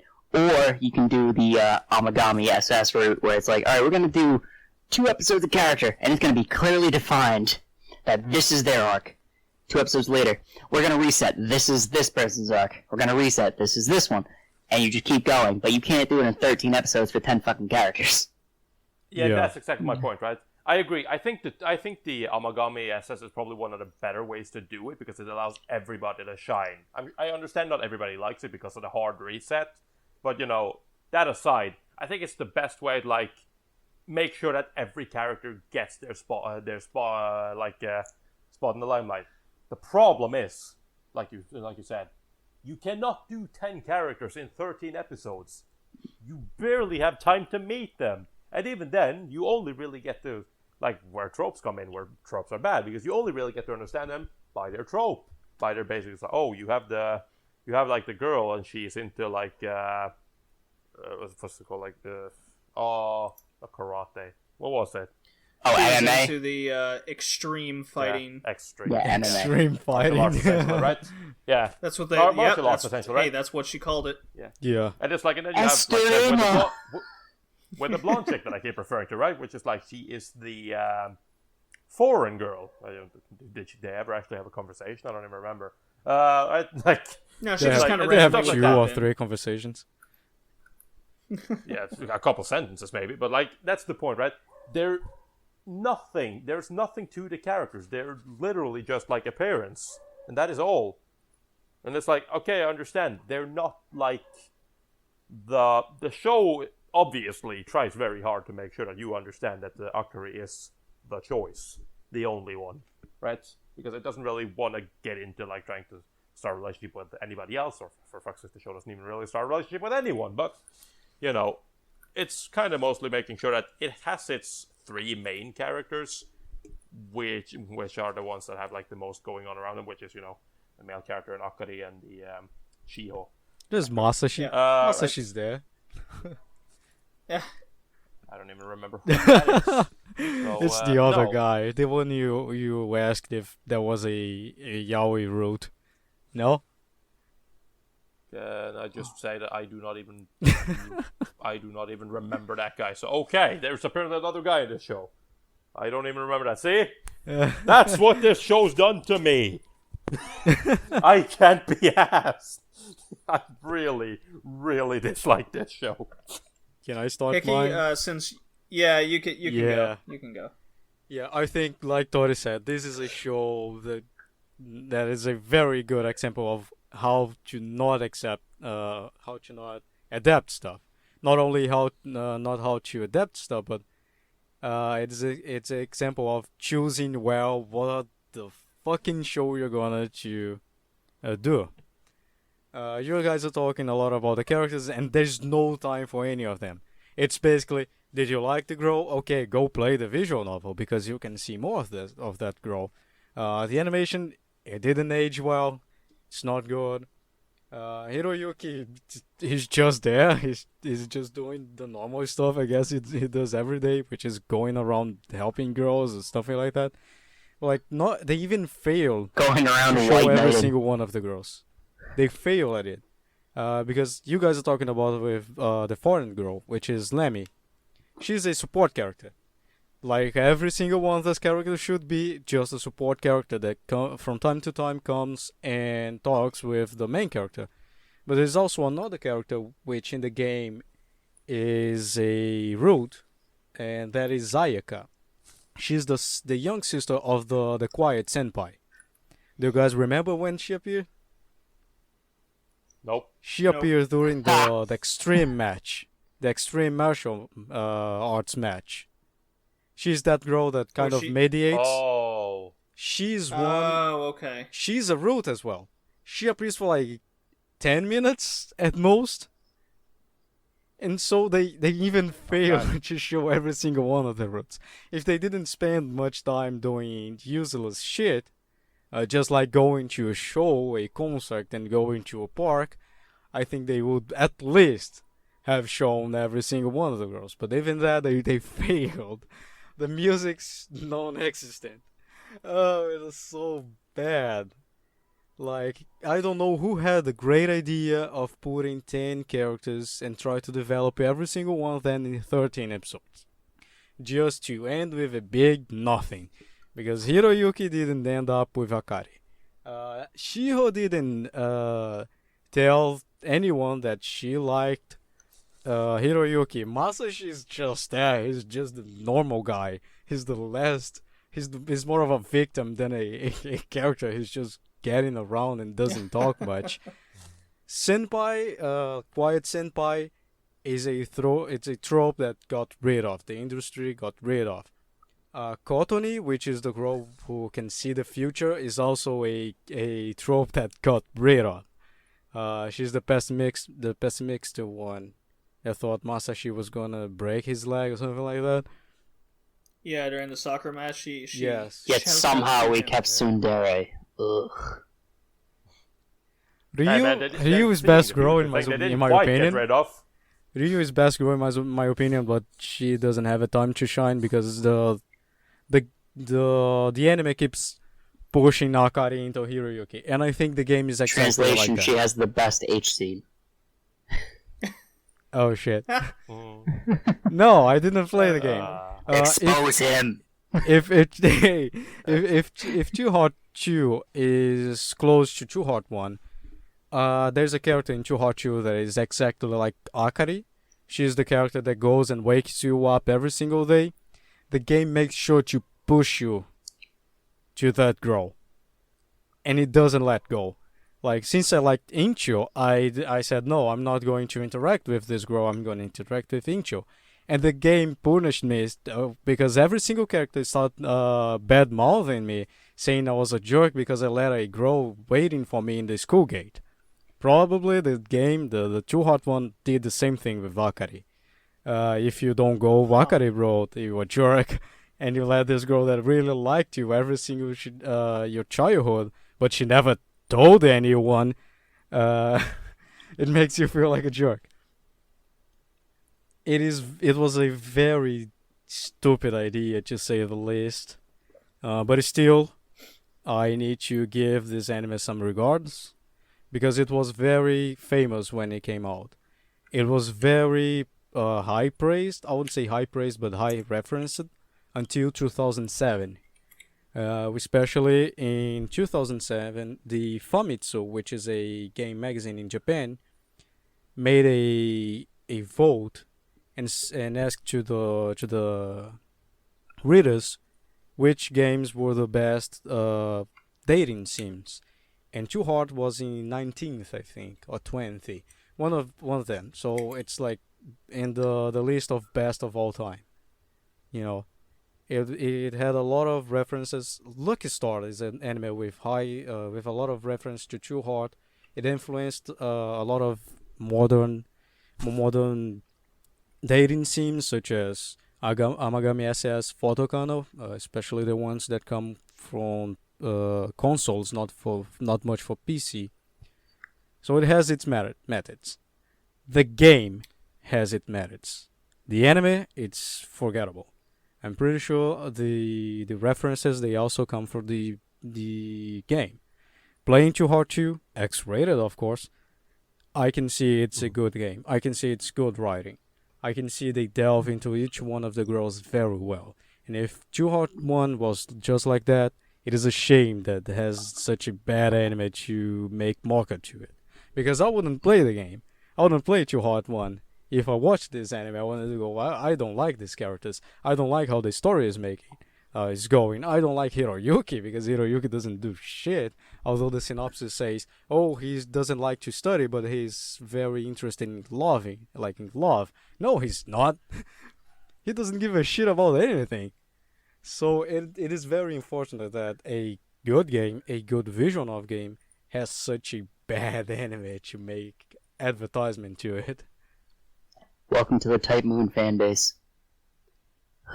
The Type Moon fan They're definitely so there are definitely some things I want to bring up when I was watching it.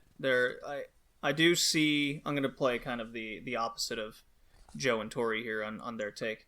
No, I didn't quite enjoy it, but I do see Hickey, I do see exactly what you were saying with this anime and the game set a standard for years to come in the industry, whether it was dating sims or anime. When I was watching this, I thought I was watching something that predates Love Hina, honestly. It reminded me a lot of it. A lot of similar elements. So if I was 12 watching this, the same time I was watching Love Hina, I probably would have enjoyed the show as much as I did Love Hina. No, it's not good, but I would have been more interested in it because, well, puberty reasons. Ooh, look at all the girls. Could I be that character? Could I get all those girls? Ha ha ha ha ha. Nope. Oh, No. look, No, I can find no. the game online. What is that? Oh shit, there's some penetration going on. Best perverted of all. Yeah, so puberty JD would have been all over this game. And the anime, probably. The other side is, I can definitely see a lot of the influences in, as everyone's brought up, Amagami SS. I saw my biggest comparison I kept going back to, besides Love Hina, was Clannad. The very first, not After Story, but Clannad itself. Where... Yeah, it's about as bad as Clannad. Well, it's about as nothing as it. Too Hard is not that The bad. only difference is Clannad had the specific arcs to characters, while Too Hard just had a singular episode. I like to point out that I scored Too Hard higher than Clannad. That's not why. Bring my hate. Bring it.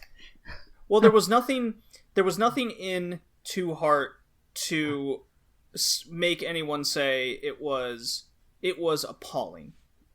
You know, there was no story there to begin with to make you go, wow, that was shitty. There was no. That's not good. Wait. Well, to anyone, to anyone that understands Keep making excuses. To anyone that understands what I'm gonna say is, this show is such a hard 5 that it's a 3. It's so incredibly average that I just couldn't enjoy it. Well, that's kind of where I was leading into, because you ask a lot of people, could you technically go almost the entire first season of Clannad, watch episode maybe 1 through 3 and then the last one and get the gist? Shit, in Too Hard you could watch episode 1 and then jump to episode 13. You'd know exactly what happened. You could watch episode 1, any other episode, and then the final episode, and there you go. you might get something out of that little arc at the end with the robot character, just because it shows Akari going, oh, he could possibly like another girl besides me at some point down the line. And I'm fine with that. I'm okay with that as long as he pays attention to me, which is really dumb. No. Only one of them can bear children, JD. It's fine. Yep. Well, yeah. Once you get illness-stricken, you can't bear children anymore. Gotta get them out of The there. wife, she's the mistress. Yeah. That's why they go after Maybe the she was 14-year-olds okay. in Japan. They're Maybe not she was sick yet. okay. Maybe Akari was okay with him getting with Robot Girl because he knows, well, when he wants children, he'll come to me. Mm-hmm. And that means two things. So, I don't know what else more we could say about it. Nothing. Joe, you said it best. It's so average that you can't really enjoy anything about it. This really brings the other aspect to what Two Heart brings, and that's who's best girl. And that's really become a thing in the last whatever amount of years in the anime industry. Who's best girl in a show that just is dedicated to a bunch of females in an anime. And personally, I'm not a fan of that. In fact, I'll probably hurt some feelings here, but I think it's very juvenile to watch something and just say, oh, I like it because I now say this is best girl. I think that's a very juvenile way of watching something. Anybody? No, well, it is juvenile, but that's what makes it fun. Yeah. Does it make it fun for certain? Sure. Okay. Yeah. Does it make it less juvenile? I don't think so. Yeah, no, I I like guess so. arguing with people, so... It's a juvenile fun to do. When a show is not good, when a show is failing so hard, sometimes you need to bring up some discussion. And Best Girls is a good discussion. Maybe that's all you have. For example, Rio's Best Girl. All right. Well, how about... in this anime, and you guys are saying Girl, Sakari, but I like Rio. All right. So 12-year-old JD's here. Who's best girl in Two Heart? It's Akari, Oh, and it's not a wonder. contest. The only It's girl in Rio. Two Heart. Yes, Akari. It's Rio. It's Rio. Multi is very dumb, Don't- isn't it? Who the fuck is Ryu? It's I the think girl that's with the girl newspaper. dog, right? The It's, girl it's has, a girl. Yeah, it's a girl with the newspaper that was selling newspapers. Yeah. She's afraid of dogs. Welcome to Japan, everyone's afraid of dogs. Well, I'm going with Shio. 'Cause Really? She actually had a personality. I mean, to be fair, his favorite girl in Monogatari is a guy, so... I don't know what Yeah. you're talking about. I do. I do. Top spook. So that's that. I mean, what more is there to say about this? I want to know everyone's scores now. 3. Dropped. 3. I gave it a 4. I also gave it a 4. After all that, we So- agree. Look at that. Yeah. Yeah. After all that, I was actually thinking, Hickey, you were gonna really enjoy the show since you What? recommended No. it. But why I'm did you surprised that make you us? recommended something like this. Why did Because you? I- Why would I you do thought- this to us? Because I thought it would be fun. Simply Ah. like that. What? And it what was. way was this fun? It was awful. I know. See, that's because I said it. Look at your reaction. Oh, Okay, God. if you would have been here, I would have strangled you. I don't even care that you're alive. If you God's weren't luck with 6,000 that. miles away from me... I'm doing the strangle Yeah. gesture right now. But no, I gave it a 4 because the game and this show, unfortunately, was very important until 2010. So it's always good to remember the dead, first of all. And second of all, I gave it a 4 because can I recommend the show? Sure, if you want to know what a bad adaptation is. But I think there are better anime, better heroine animes, better visual novel adaptations, and better dating sim like shows from the same time. Fuck, and I wouldn't up even to call it a three- harem because he just meets women. Yeah, you can go out and meet someone you walks If I around, talk gives to a out, female, it doesn't mean it's gonna be a harem in my life. walks Well, around, yes, it gives is. out Like- head pats. Like you said, JD, Oh, you have, for example, Lord. Love Hina. Love Hina it's from 2000s, and it's a way better show than Too Hard. You have shows from prior I 1999. don't know about that much. Oh, come on, it's better than Too Hard. You don't need to try that hard to be Why? to be Because better they than Too because Hard. they had why? Because they had the balls to have echy elements in it. I guess. Yes. So if we Doesn't- Something immediately actually happened. so yeah, Immediately so better yeah, than Too true. Hard. If we can extend the time period to up to 2003, 2004, you have a lot of better shows than this one. So if you're bored one day and wanna know what happened and wanna know what a bad adaptation is, sure, go watch Too Hard. But if not, I advise you to go try and find the first game or the second game. Right. Yeah. No, I'm in kind of an agreement with you, Hickey, with why I also gave it a 4, and it has a lot to do with where and what it did in history. So that kind of The game. constituted why it didn't get a 3. The game did that, not the anime. The anime did no, nothing. the anime was very popular when it came out. Apparently, Yeah, because it's a popular game. because of the game, and it did set groundwork for a lot of adaptation anime and dating sims that we see today. So at least that was enough to constitute it away from a 3 to, but it didn't. To me, it didn't do, because it was still a bad adaptation. It wasn't even average to me, so it fell right in that middle point. Of bad. Yeah, it's bad. Yep. I honestly, as Hickey said, if you want to know what a bad adaptation is and get your baseline, then you can watch Too Hard. Otherwise, I don't recommend it, honestly. Watch Fate Stay Night by Studio Dean to know what a bad adaptation is. They don't even compare. What are you talking about? I prefer watching the Studio Dean's Fate Stay Night 1,000 times than fucking Too Hard again. Well, then why did you recommend it, you bastard? Because I think it would be funny and I have the time of my life right now. Yeah, I This think guy. Hickey quite enjoyed us bitching about it. Yeah. Yeah, that's fine. bad. He's never recommending an anime again. That's fine. Hey, I Except for Sailor Moon, recommended. which I'm not here for. Wait, I recommended Goku, the Midnight Eye, and I recommend the Diary of Anne Frank.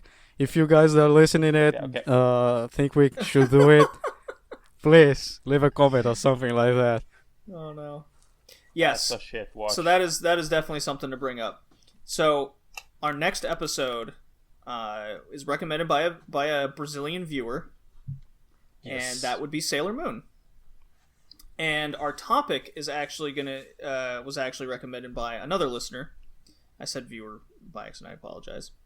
Another listener, and that would be being that it's summer's coming to a close here. Everyone's going back to school, so what anime do you constitute with summer? What was your summers like in anime? That was a topic brought to us by a listener called Meowth 900. I believe that's at the end. Anyways, she's got her own podcast as well, the Something Something podcast.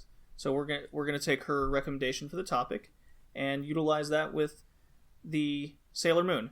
And Hickey, Joe, you're not gonna be here for that one, correct? That is correct. Okay. So Tori, you're watching the original. Hickey, you've probably seen both the original and the remake Crystal, correct? I dropped Crystal, but I'm rewatching the original one, and I plan to watch the Crystal as well. Okay. So read the manga.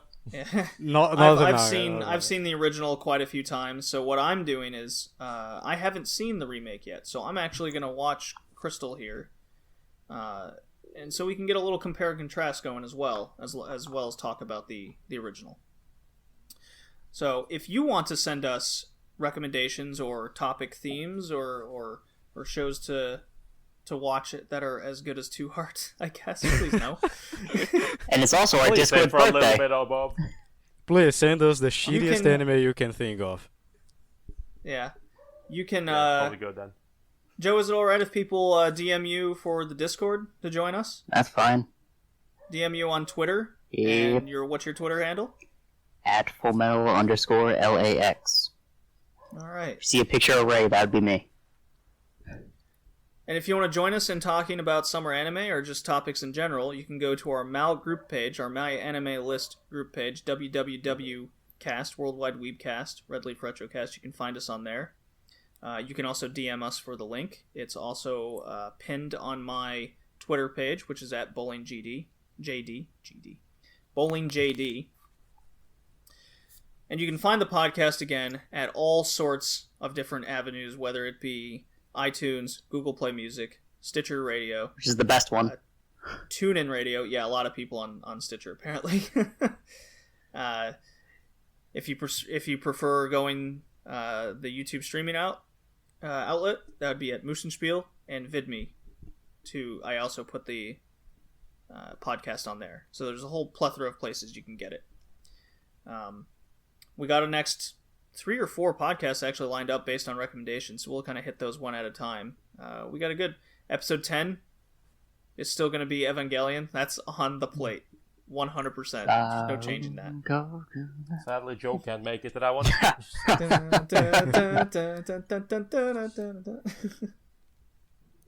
Yeah, good stuff. Go, Shinji, get in the robot. Your dad loves you, get in the robot. Oh boy. So anybody got some last words? I'm kind of out. No. Too Hard was bad. Too Hard was bad. The anime of Too Hard 2 got licensed, so wait, they're gonna release it. Oh god. Hickey, how are you enjoying the Fate VN? I'm still following Tosaka for some reason. I'm still in the prologue. I don't have a lot of time to play it. I'm gonna play a little more today. It's almost like you're doing a fucking thesis. Speaking of VNs, Hickey, do you know if the Two Heart game on the PlayStation came out in the West, or is it only in the East? I'm not sure. I don't think it never came out on the West. Right, I know in sounds about Japan, right. you can still find some copies from the PlayStation game, but it's kind of difficult to find it. Everything is available on the internet. Yeah, well. I don't want to have to translate an entire game. I already did that with Snatcher, and that's an actual interesting story. Well, there's probably... there's almost certainly translated. Yeah. You can well, I find mean, that's Too the Hard only way 2 to get easily. Fate, so... You can find Too Hard 2 easily in the internet. The first game, I didn't look that up, like, very deep. But it's kind of difficult to find. Alright, well, that's good to know, I guess. It's probably on the... Alright. Well, this has been the Two Heart episode with lots of disappointment. Join us next time for Sailor Moon and Anime Summer. So, Two Heart ending music, take us out.